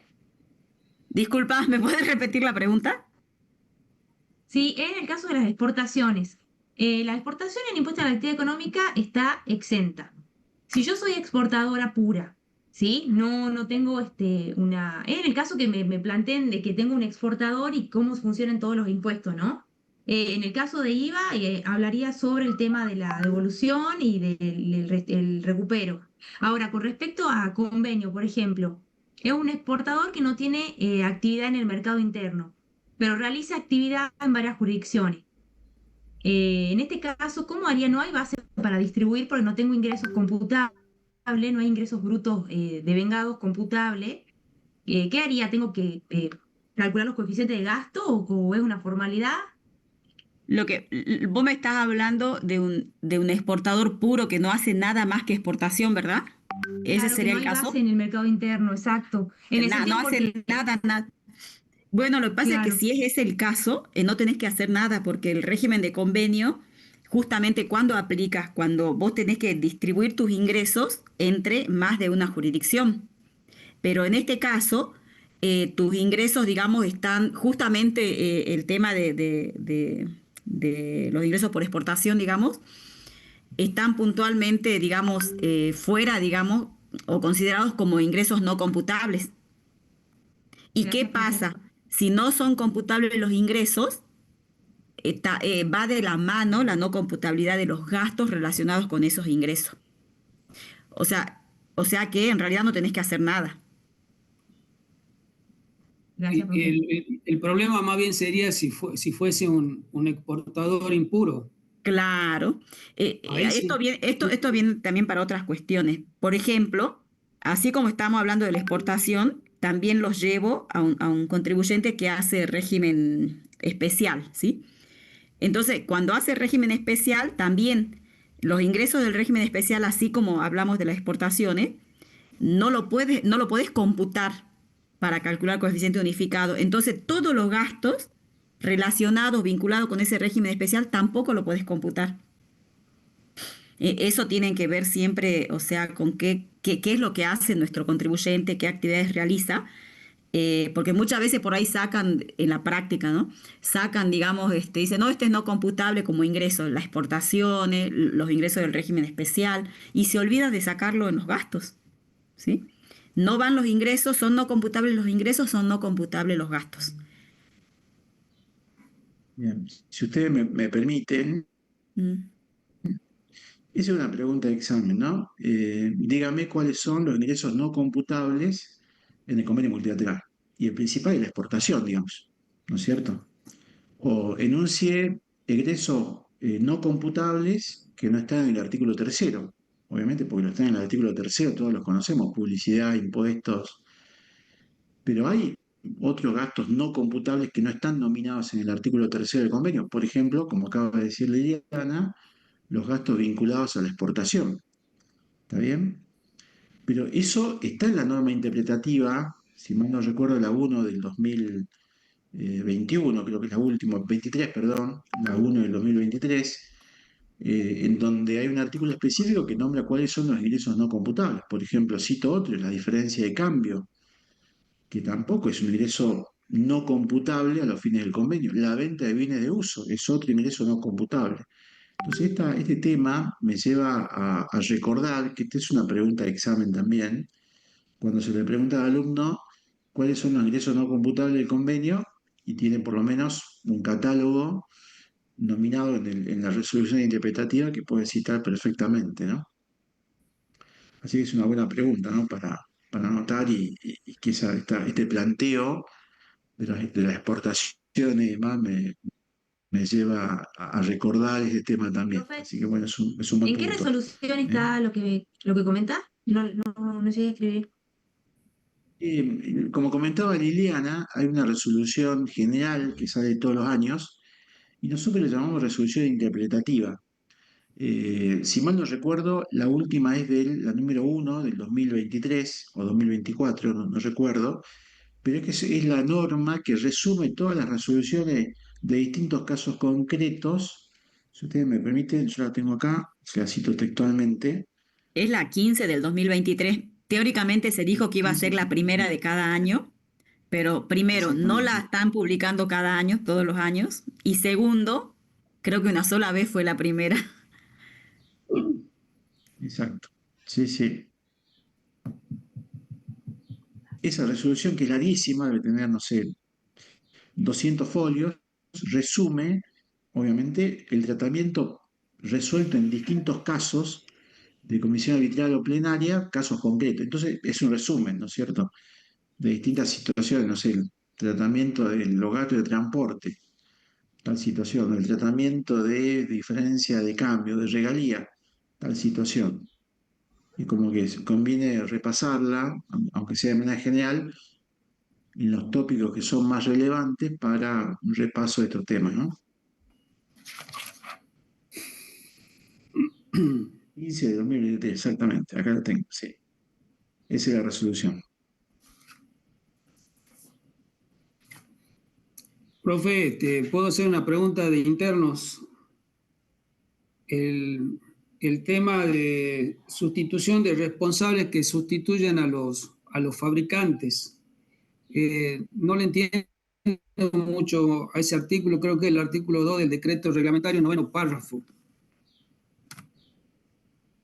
que dice algo así como que aquellos que elaboran productos grabados con materias primas grabadas, los responsables por los artículos o productos grabados podrán sustituir al responsable original en su obligación de pagar al impuesto, retirar las especies de la fábrica o depósito, al retirar la especie de fábrica o depósitos fiscales. ¿Me escuchó? Sí, sí, es un Sí. régimen de... Sí, sí, exactamente. Sí, es un régimen de sustitución que prevé la norma, en donde el principio general es el mismo para el sustituto, en donde este sujeto desplaza de la obligación tributaria al fabricante y paga él el impuesto, en sustitución del otro, ¿no es cierto? En verdad es un caso, digamos, atípico, pero sí, sí está previsto en la norma. Y el régimen de sustitución, tenemos varios casos en impuesto en teoría técnica 2, en el IVA también tenemos sustituto, en económica también tenemos sustituto. Entonces, en verdad, es un tema que lo tenemos que tener presente, porque el régimen general, si uno piensa, bueno, que están solamente en acciones, en bienes personales, responsable sustituto pero en verdad es un régimen que está presente en todo el marco normativo, ¿no? Pero así como se aplicaría De hecho, concretamente, ¿cómo sería la claro, en el explicación? sustituto Mm. paga el impuesto por ese que sustituye, digamos, ¿no es cierto? En realidad la norma lo que trata de hacer es buscar un responsable para el pago del impuesto que le sea mucho más, digamos, que esté en contacto con la materia grabada. De hecho, el impuesto interno es así, Entonces busca quién está en contacto, quién manipula el producto grabado, bueno, ese reemplaza al otro, que en definitiva, si no el fisco puede perder la cadena o el seguimiento de ese producto que se pueda expender en un mercado informal. Entonces responsabiliza, reemplaza en el pago del impuesto a quien está en contacto con la materia grabada, ¿no? Fíjese, en renta de la provincia de Salta también existe un régimen de responsable sustituto para los servicios digitales que utilizan las mineras. Ustedes saben que las mineras contratan muchos servicios que son, digamos, de exploración o de capacitación. Entonces dice, bueno, la minera que contrata el servicio va a pagar en sustitución de aquel que está en el exterior, ¿no es cierto?, el impuesto de actividad económica como responsable sustituto.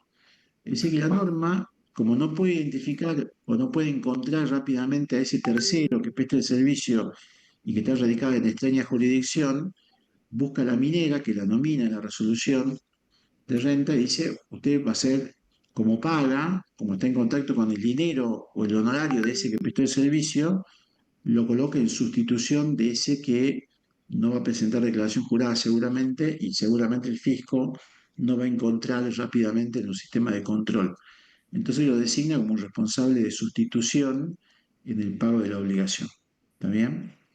Entonces, siempre el sustituto es aquel que tiene el dinero o administra el dinero, el tercero, o está en contacto, en el caso de impuesto interno, con la materia grabada, y que el fisco eventualmente no puede controlar o no puede básicamente ejercer un control directo o certero respecto de aquel o que prestó el servicio o que va a vender ese producto que ha sido elaborado, semi-elaborado por el sustituto, ¿no es cierto?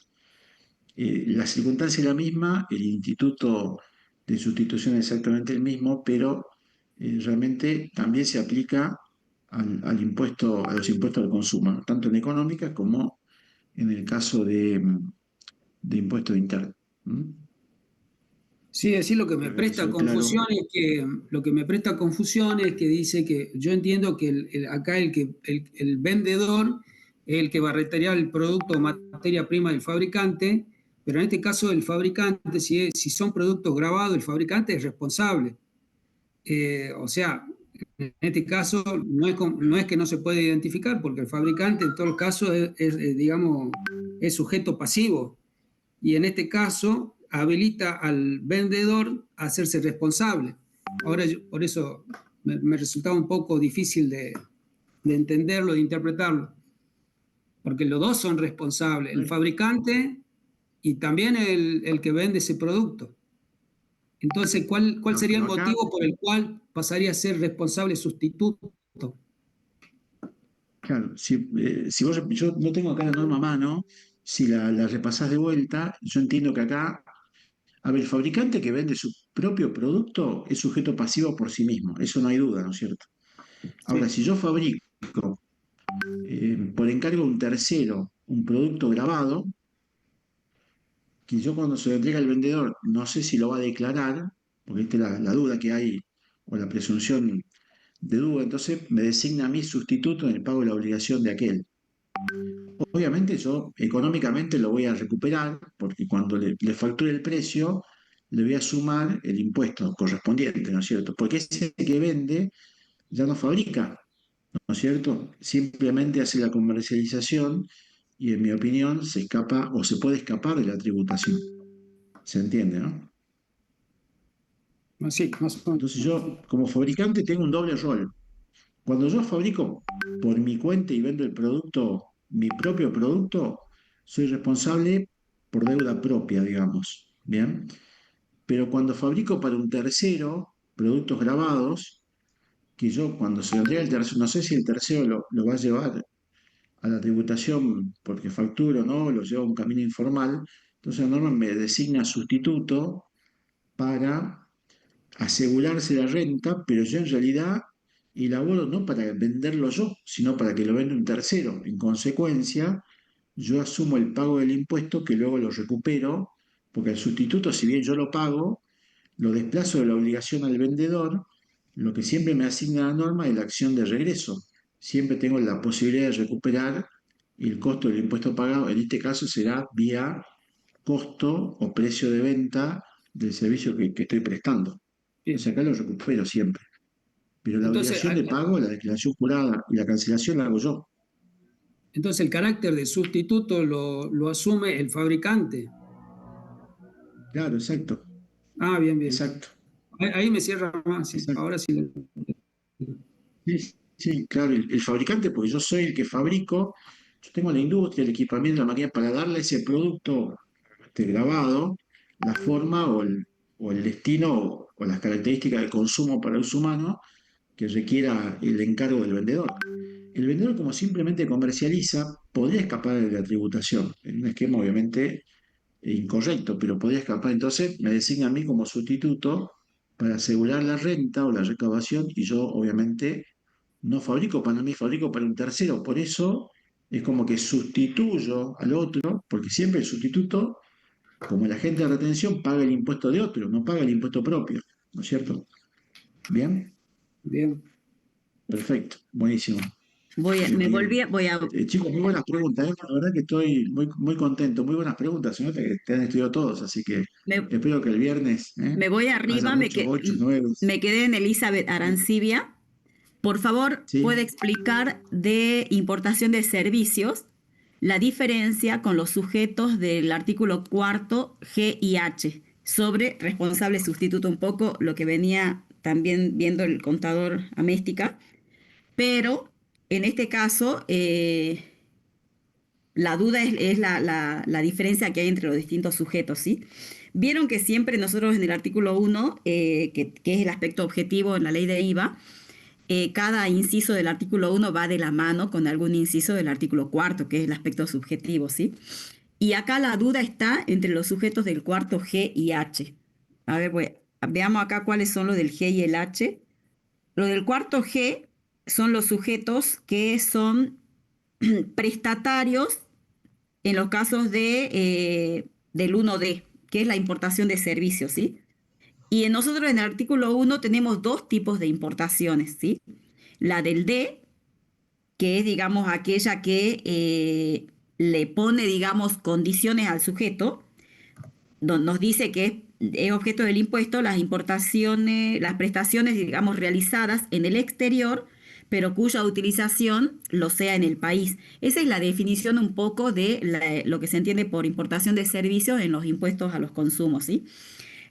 Pero acá el artículo 1 le pone, digamos, condición, dice, cuando los prestatarios, o sea, los que usamos los servicios, sean sujetos del impuesto por otro hecho imponible, ¿sí? Y revistan la calidad de responsables inscriptos. Lo que significa que si hacemos importación de servicios, pero lo hacemos los consumidores finales, entonces no está dentro de este objeto del impuesto, del 1D, ¿sí? Y después, fíjense en que en el E, que fue lo último que agregó la reforma, incorporó los servicios digitales, que también es otro caso de importación de servicios. Pero para los servicios digitales no le puso esta característica al prestatario, ¿sí? Por ende, fíjense en que en lo que es servicios digitales, allí entramos todos. O sea que los servicios digitales van a estar grabados sin importar, digamos, las características del sujeto, como lo dice para el primero inciso D. Entonces, recuerden que tenemos dos casos, digamos, de importación de servicios en el artículo 1, ¿sí? El D que ya exigía y el E que se incorporó en la última reforma respecto a servicios digitales. Y los dos son casos de importación de servicios, ¿por qué? Porque se trata de prestaciones que se realizan en el exterior, pero la utilización económica de esa prestación lo es dentro de nuestro país.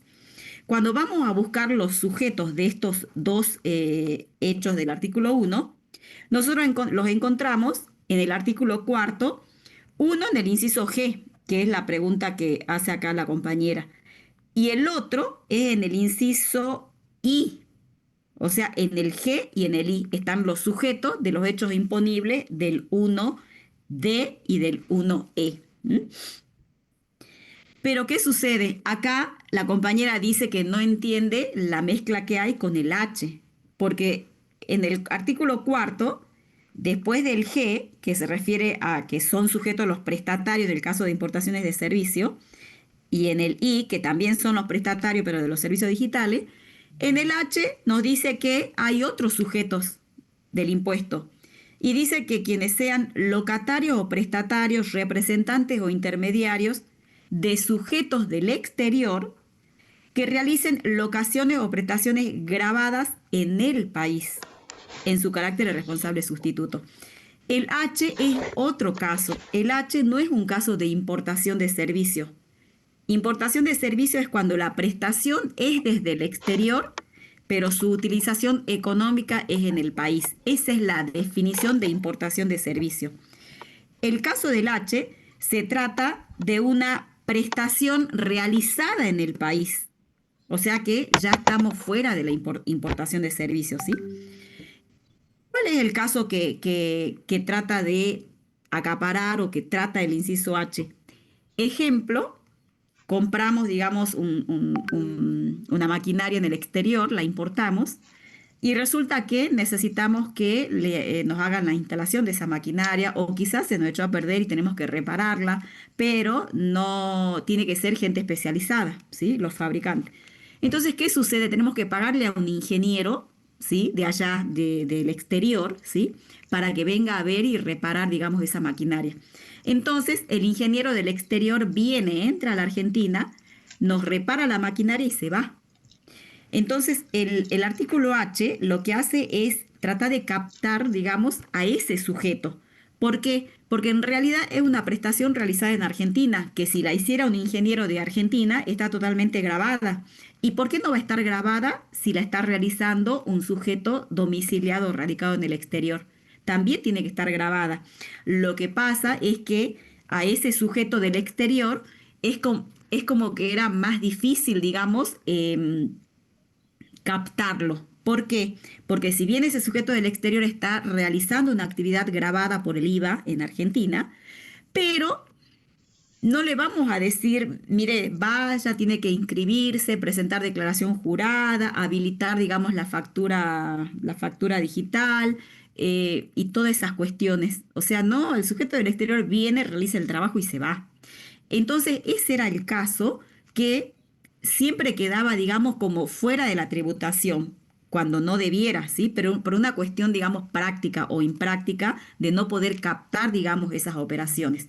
Lo que hizo la norma, ¿sí? Hace pocos años también, no muchos, es incorporar el 4.1. Y en el 4.1, ¿qué es lo que hace? Reconoce, ¿sí? Este sujeto que se le escapaba de las manos, y en el 4.1 dice, designamos un responsable sustituto, que es el responsable sustituto es el que tiene la tarea de todo lo que ya dijo el contador Améstica, ¿sí? Y ese responsable sustituto que designa en el 4.1, ¿sí? Va a ser un nuevo sujeto, si no, no podemos exigirle, ¿sí? Entonces, ese responsable sustituto va a ser justamente el que utilice estos servicios, ¿sí? De este sujeto que viene del exterior a prestarnos un servicio dentro del territorio argentino. Por eso no es importación de servicios, ¿sí? Pero quien va a tener que ingresar, digamos, y va a tener todas las obligaciones con respecto al ingreso del impuesto de esta operación, va a ser justamente el responsable sustituto, la persona que use de los servicios que viene a prestar este sujeto del exterior. Entonces, el 4H, que era la duda, digamos, la consulta, ¿sí? La diferencia entre los sujetos del 4G y el 4H, el sujeto del 4H, ¿sí? Es justamente el responsable sustituto de este sujeto del exterior que viene a realizar o a prestar servicios en Argentina, ¿sí? Y que lo define, digamos, puntualmente o se lo define en el 4.1. 4H y 4.1 es lo mismo. Pero el cuarto G es lo mismo que el cuarto I. Son casos o son aquellos sujetos, digamos, que tienen que ver con lo que es importación de servicios. El I, servicios digitales, y el H, el G, el resto de los servicios. Muchas gracias, profe. Entenderían perfecto. Dale, gracias. Por lo que dijo, profe, yo no le veo diferencia entre el responsable sustituto del 4H y el responsable sustituto que participa en el 1D. que tiene que ser responsable en cripto. ¿Cuál sería la diferencia entre uno y otro? Lo que pasa es que las operaciones son distintas primero, ¿no? Sí. En el 4, en el 1, D y E hablamos de importación de servicios. No, sí, está bien. Las operaciones son distintas, pero digamos, la calidad del responsable o lo que tiene que hacer es lo mismo. El responsable sustituto tiene que pagar el impuesto por, digamos, por el impuesto que le correspondería a pagar el sujeto del exterior. Claro, Tiene que pero ser no, responsable en el que cripto. sí, yo te entiendo. El que es responsable con la figura del responsable sustituto es el del cuarto H, ¿sí? ¿Por qué? Porque los que hacen importación de servicios no son responsables sustitutos, son sujetos del impuesto por el 4, por el 1, por el artículo 1, ¿sí? Porque en el artículo 1, ¿sí? Dice que digamos, las importaciones, digamos, están grabadas por el IVA. Y el sujeto del impuesto de esa operación son, digamos, los importadores, ¿sí? Que en este caso serían, digamos, los importadores, los prestatarios, ¿sí? Los que realizan esa importación, pero no es la figura del sustituto. Bien, no es la misma figura. No es la figura del sustituto. El sustituto es únicamente el del H. ¿Ah? El otro es sujeto pasivo del impuesto. En los casos del 1 D y E. Está bien. Por ejemplo, Bueno. Miguel, yo importo una máquina, una máquina para mi fábrica, la importo. ¿Verifico un hecho imponible en el IVA? Sí. Sí, Artículo 1, inciso C, importación de cosas muebles. ¿Estamos de acuerdo? Bueno, ahora para comprar esa máquina tomo un préstamo del banco, no sé, de Nueva York y pago los intereses, el capital y los intereses. ¿Qué tengo? Importación de servicios. ¿Está bien? ¿Estamos de acuerdo? El banco está allá, el dinero viajó, se acreditó en mi cuenta y yo, es más, capaz que ni mi cuenta, se acreditó en la cuenta del proveedor de la máquina y tengo importación de servicios. ¿Quién paga? El prestatario de ese servicio, que soy yo, la empresa radicada en Argentina. La máquina ya llegó y necesito operarla y viene el técnico de la fábrica de Canadá, de donde era la máquina, a capacitar al personal y hacer la puesta a punto. ¿Qué ocurre acá? Acá hay una prestación acá no hay importación de servicios, porque viene a prestar el servicio en la Argentina, ¿está bien? Y entonces acá opera la sustitución. ¿Se entiende, no? Sí, hay una diferencia. Sí.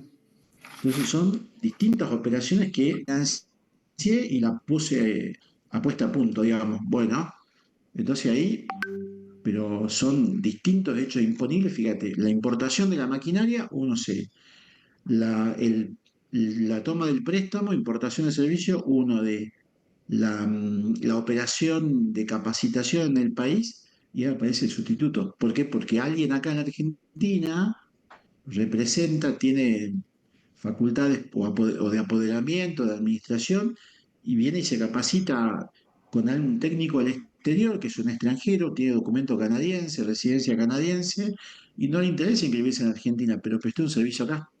Es como si fuese un beneficiario del exterior, salvando la distancia con impuesto a las ganancias, ¿no es cierto? ¿Se entiende, no? ¿Sí? Antonio, nos piden Sí, si perdón. podríamos explicar el tratamiento de los servicios digitales en los distintos tributos, dice, ¿no? Después dice, en caso de Bueno. exportación ya sabe que es una exclusión de objeto en IVA. Dice, ¿esto es así también para los demás gravámenes? Servicios No, digitales. bueno, hay varios temas. En cuanto a la exportación, en materia del impuesto al valor agregado, yo debo distinguir dos cosas. La exportación de cosas muebles está No, estamos exenta, hablando de servicios digitales nada más, ¿no? por eso. Pero Que claro. vos dijiste exportación, hago una pequeña aclaración nada más y sigo. Ah, La exportación de bienes en el IVA está exenta. La exportación de servicios es un concepto no grabado. ¿Estamos hasta acá? Y la exportación de bienes en actividad económica está exenta y la exportación de servicios está exenta. ¿Se entiende la distinción, no? Bien, ahora voy a digital entonces. Si no hay preguntas sobre este punto, ahora voy a digital. En realidad, yo creo que los servicios digitales, como la economía digital, lo que empezaron a grabar las jurisdicciones locales o nacionales, digamos en este caso, es el lugar donde se presta el servicio. Yo tomo como ejemplo Netflix. ¿Dónde está Netflix? Y no sé, la verdad, ¿dónde está el servidor de Netflix? No sé si en Canadá, en Nueva Zelanda, en Países Bajos, no sé, la verdad, pero Netflix es una plataforma digital, ¿estamos de acuerdo? Entonces, pero ¿dónde tributa Netflix? Bueno, según el impuesto al consumo, tributa en el lugar donde prestó el servicio. ¿Y dónde prestó el servicio?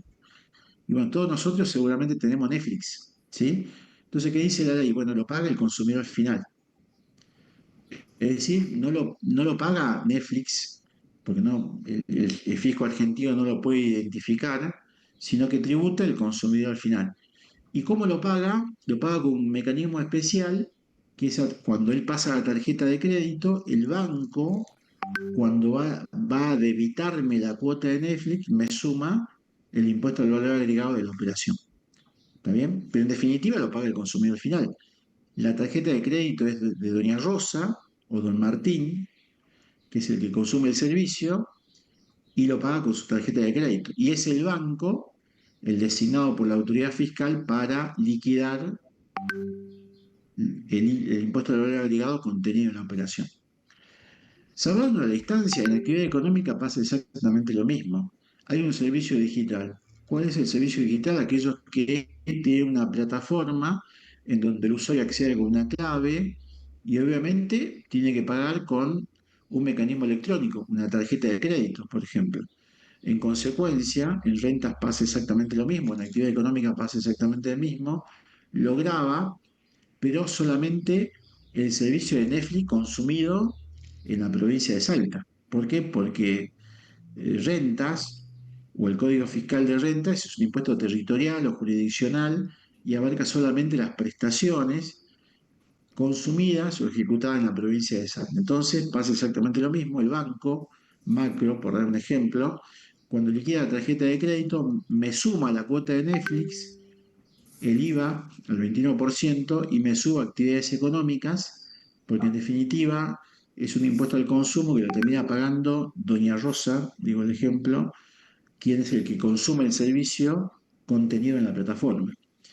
Entonces, ¿verdad? Todo este mecanismo de servicios digitales que trajo la norma viene a cuento de la economía digital porque las grandes compañías que venden a través de plataformas, no sé, Amazon o la que quieran imaginarse, digo Netflix, que me parece la más conocida, en realidad termina tributando impuestos, por lo menos impuesto al consumo, el valor agregado, donde consume el servicio, porque ha sido para los fiscos imposible detectar dónde debe tributar la operación en orden a que no puede identificar cómo asignar las ventas que tiene esa empresa a nivel mundial, digamos.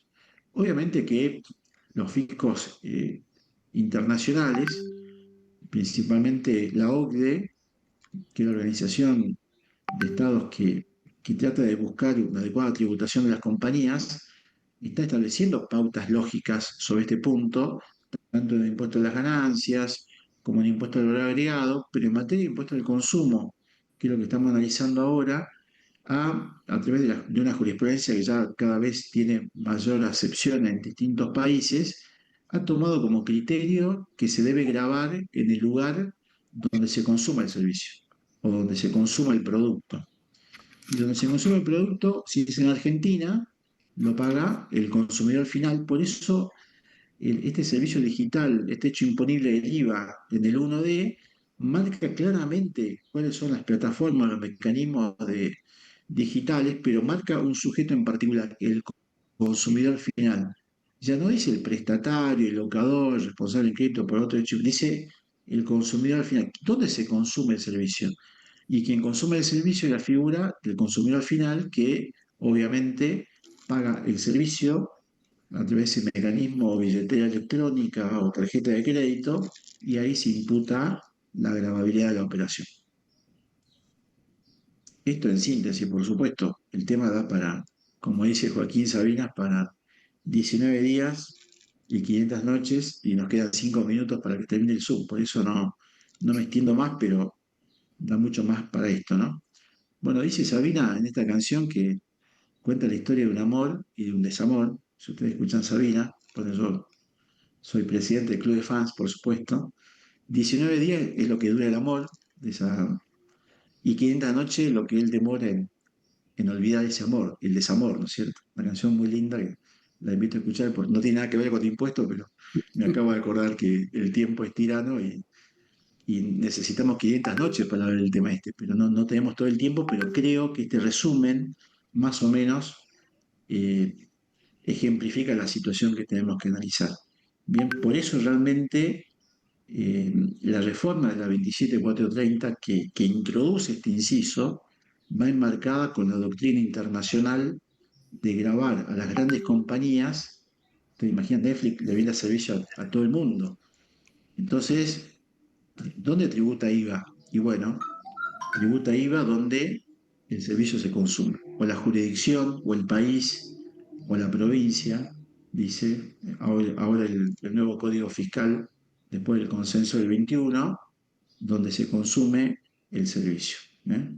Bueno, espero haber resumido rápidamente este tema que es complejo, en verdad, ¿no? Le quería Bien, consultar Liliana, no sé, nos respecto. quedan 5 minutitos, no sé si hay alguna pregunta Bueno, más. a ver, dice, ¿podría explicar el concepto de coseguro debe ser? En el caso de las exenciones, no es excepciones, ¿no? Exenciones de IVA para las prestaciones médicas y sanitarias. El concepto de coseguro. Tiene que ver con las exenciones, ¿sí? Que lo que pasa es que en las exenciones que tenemos previstas, en el artículo, no sé si acá es 20, 26, 7, me confundo con las dos leyes, pero en el artículo de exenciones de IVA, tenemos la exención de las prestaciones médicas, pero allí la exención se extiende, digamos, a casos que pasan, digamos, es normal y habitual que pasen. Por ejemplo, cuando una prestación, digamos, está, digamos, cortada por falta de pago, por ejemplo, es normal eso. Entonces, el paciente muchas veces tiene que pagar por un régimen de reintegro. Paga y después la obra social le devuelve. Pero eso que recibe, digamos, el médico, ejemplo, pongamos el médico, que es el que presta el servicio, le puede dar, digamos, el tratamiento de exento, ese pago directo que le hizo el paciente, ¿sí? Pero tiene que tomar, digamos, ciertas medidas, ¿no? Por ejemplo, cuando le hace la facturación, tiene que poner en observación en el cuerpo de la factura que se refiere al afiliado tanto, de la obra social tanto, que tiene, no sé, servicios, digamos, cortados por falta de pago, ¿sí? Entonces, eso que le llama coseguro, que es un pago directo, digamos, que hace el afiliado, también, digamos, le cubre la exención. La exención, digamos, de los servicios prestados por el profesional, ¿no? Nos tenemos que poner en cabeza del profesional porque es el que realiza, digamos, la prestación exenta, ¿sí? Y por otro lado, también por allí se le denomina coseguro a estos pagos que se hace cuando la prestación no está cubierta al 100%. Ejemplo, por allí van y pagan, digamos, entregan la orden que les da la obra social para la consulta médica, pero quizás tienen que pagar un adicional, pero que está así contratado o convenido, ¿no?, con la obra social. Dan la consulta médica y tienen que pagar, no sé, un 20%, digamos, del valor de la consulta como un, digamos, adicional. Bueno, lo que recibe, digamos, el médico, tanto el valor de la consulta médica como ese adicional que está previamente, ¿no?, convenido, digamos, con la obra social, todo eso va a estar exento, digamos, en cabeza del médico. ¿M? O sea que estos extras que se paga en conceptos de coseguro, ¿sí?, están cubiertos por la exención, pero siempre y cuando sean estos conceptos y no, por ejemplo, lo que pueda llegar a cobrar el médico, no sé cómo le llaman, plus, cosas, digamos, Plus. que no están, digamos, convenidas así con las obras sociales, ¿sí? Las cosas raras no, pero lo que está en las normas contractuales, así arreglado, así convenido, digamos, entre el prestador y la obra social, si está todo esto contemplado, son conceptos que también se le extiende la exención en cabeza del prestador. Dos preguntitas con respecto a Bueno, el eso, coseguro. puntuales. El coseguro que se paga así en forma regular junto con la obra social, ¿también entra ahí? y la segunda pregunta sería esto de que quedan, digamos, incluida en la exención la parte no cubierta, ¿no quedaría fuera un poco de la limitación objetiva de la exención que se refiere a únicamente los importes abonados por las obras sociales a los profesionales? ¿Sería como una extensión a eso? No, porque sí, él va a recibir el importe abonado por la obra social y el importe Sí. abonado por el paciente, según lo que se ha convenido o las cláusulas contractuales, digamos, con la obra social. Vieron que, por ejemplo, en general, nunca hay cobertura del 100%. Vieron que uno compra una orden, tiene que pagar una parte de esa orden. Hay una parte de la prestación que siempre, digamos, tiene que abonarla muchas veces el paciente o el afiliado. Pero en cabeza, digamos, del prestador, ya sea lo que le paga la obra social, los consejos, los colegios, y la diferencia que le tiene que pagar el afiliado, en cabeza del prestador estaría todo exento. Pero no dice eso la ley. La ley dice únicamente a los importes que deban ser abonados por las obras sociales o por las entidades de los profesionales. Pero dice así como, o sea, además o agregamos también este tema de todo pago directo, coseguro y o sea, es a lo que te pagan las obras sociales, Sí, sí. Más. no sé, colegio, consejo, más los Sí. adicionales estos que tengan este concepto de pagos directos, coseguros y qué sé yo. Y los otros coseguros adicionales, ¿en qué quedan? Digamos, ¿no entran ahí también? Los Es coseguros, por que ejemplo, de UPCN o los coseguros que se contraten adicional a la obra social. yo la verdad eso nunca lo entendí mucho. Antonio, vos, no, te juro, yo nunca le entendí esos revoleos que en general lo hacen los sindicatos, ¿no? Claro, es como un adicional a la obra social que vos pagás regularmente al sindicato, entonces en vez de cubrirte un 40 o un 50% que te cubre la obra social, llámese IPS, ese coseguro te cobre un 40% más. En definitiva, vos terminas pagando un 20% o a Yo, veces yo, nada, o a veces claro, nada. yo lo veo así, ¿no? Porque siempre me pongo me pongo, digamos, en la camiseta, digamos, del prestador, en este caso el médico, ¿sí? El médico por atender un paciente va a recibir de la obra social X dinero y va a recibir del paciente X dinero, que es el caso que ya vimos, ¿sí? Ahora, si uno paga un coseguro, entonces el prestador va a recibir el dinero de la obra social y ya no del paciente X, sino la que te hace la prestación del coseguro. Entonces el cabeza del médico va a seguir, todo lo que reciba va a seguir siendo exento. Nada más que ya no está recibiendo la otra parte del paciente, sino que lo está recibiendo de un coseguro. Claro, pero sería una interpretación porque no está claro eso en la ley, no No, menciona. yo no lo veo claro. Yo no lo veo claro, pero bueno, o sea, yo para entenderlo me pongo así en la posición, viste, del prestador. Antonio, vos no sé qué tenés para agregar, pero No, no, exactamente igual. No hay, digamos, ciertos vacíos, pero en verdad yo me inclino, porque en materia de interpretación, y particularmente en materia de salud, siempre la interpretación de la Corte ha sido amplia, ¿no? Ustedes saben que en materia de interpretación siempre la interpretación es restrictiva, o sea, muy acotada. Pero en materia de salud, en verdad, la doctrina de la Corte indica que siempre la exención en materia de salud ha sido totalmente ampliada porque cubre todo lo que sea cobertura de salud o este coseguro que va a complementar el costo del servicio de salud está exento. Al contrario de lo que ocurre con el servicio de educación. Ustedes saben que en el servicio de educación tenemos el caso en Bernisi, que esta docente daba más prestaciones que la escrupulosamente indicada por el plan de estudio y termina siendo grabada.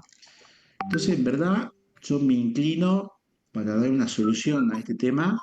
Es como que la doctrina de la jurisprudencia está indicando que en materia de salud está todo cubierto por la exención, porque ha sido ampliada respecto a este rubro, e incluso hay un dictamen de AFIP que dice que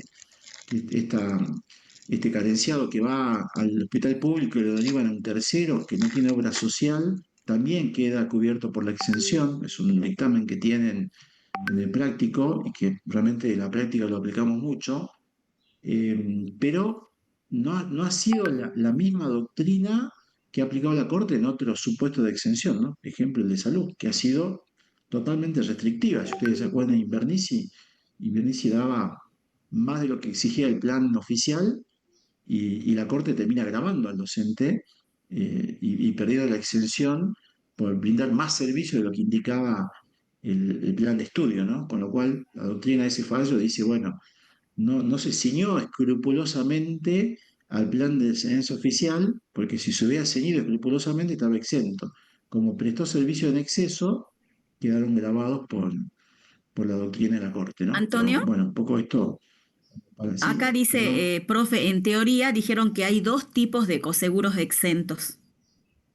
¿Podría explicar la diferencia? Terceros, Miguel, ¿nos podría decir quién dio la teoría? Así, O qué seguro hace referencia, o a qué hace referencia. claro, porque Coseguros, en dice. realidad los coseguros, el decreto reglamentario dice que que los coseguros están dentro de la exención. Con lo cual, no hay ningún tipo de duda que el coseguro entre en la exención, ¿no? Cualquiera sea la distinción que haya, pero de eso no hay duda, digamos. No sé a qué habrá hecho referencia la teoría, pero Para mí que eh, hace referencia, chico, a la definición que da el decreto reglamentario de lo que entiende por coseguro. Porque acá, por ejemplo, ya les digo, el artículo 31 del decreto reglamentario dice, se entenderá por coseguro el pago complementario que se realice, digamos, sobre una prestación que esté cubierta en el sistema. Y también se va a entender por coseguro los suplementos originados en adhesión a planes de cobertura superior. Y así también se va a entender como coseguro el importe adicional que se abonen por servicios o bienes no cubiertos, pero que formen parte inescindible de la prestación principal. Es como que acá el decreto reglamentario me define tres casos que pueden entrar, digamos, en el concepto de coseguros. pero como todos están destinados a financiar el sistema de salud, están todos Sí. exentos. Ujú. Bien, esa sería la conclusión general, más allá de la particularidad de cada coseguro, ¿no? Yo, Liliana, yo tengo 17:06, tengo miedo que en cualquier momento se corte Bueno, el falta una Zoom. sola pregunta. Vamos a ver. En el artículo Exacto. 23 de concesión de explotación, la liquidación especial deberá realizarse utilizando la alícuota mayor, el cuarto párrafo lo dice, no entiendo. Sí, es decir, si en caso de que el contribuyente tenga una actividad, no sé, al 10,5, tiene que hacer todo al 21 porque está, digamos, declarando el hecho imponible de obra. Exacto. Entonces tiene que ser al 21, aunque esas actividades de la explotación estén al 10,5, ¿sí? Ahora, si tiene alguna actividad al 27, la parte que esté desarrollando, la actividad, digamos, que esté desarrollando al 27 y la discrimina a las bases, esa la va a tener que declarar al 27. Pero después, si desarrolla actividad al 10,5 y al 21, todo entra en la misma bolsa y todo está al 21% en la liquidación especial, ¿no? Y bueno, Sí, y no hay más preguntas en el chat. sí, yo entiendo, discúlpame, yo entiendo y quisiera saber si estoy equivocado, que solamente cuando una parte de las operaciones circunscriptas, o sea, no todas, estén al 27%. Entiendo que una parte no mayoritaria de las operaciones o necesariamente no hay un porcentaje que esté, digamos, que tenga que estar al 27%, yo la discrimino, o sea, no hay ninguna limitación a la cantidad de operaciones respecto del giro total. No, no dice un porcentaje, dice las que estuvieran grabadas al 27 y siempre y cuando o sea, tienen que estar discriminadas, ¿no? Sí, las puedo discriminar Identificadas. y el resto a la alícuota que corresponda. Claro, lo que no nos deja, no, lo que no Sí, nos deja es que tributemos al 10,5, ¿sí? sí, Operaciones que en la realidad estén grabadas al 10,5, pero en realidad, ¿por qué no nos deja? Porque el hecho imponible de obra está al 21. sí, sí, eso es lo mismo, sí, correcto. Ujú, por eso. Bueno, bien, muchas gracias. Suerte, Bien. suerte para el viernes y bueno, eh, que les vaya re bien. Bueno, gracias. Éxitos, abrazos, Gracias, profe. abrazos, saludos. Gracias, profe. Gracias. Gracias, hasta luego.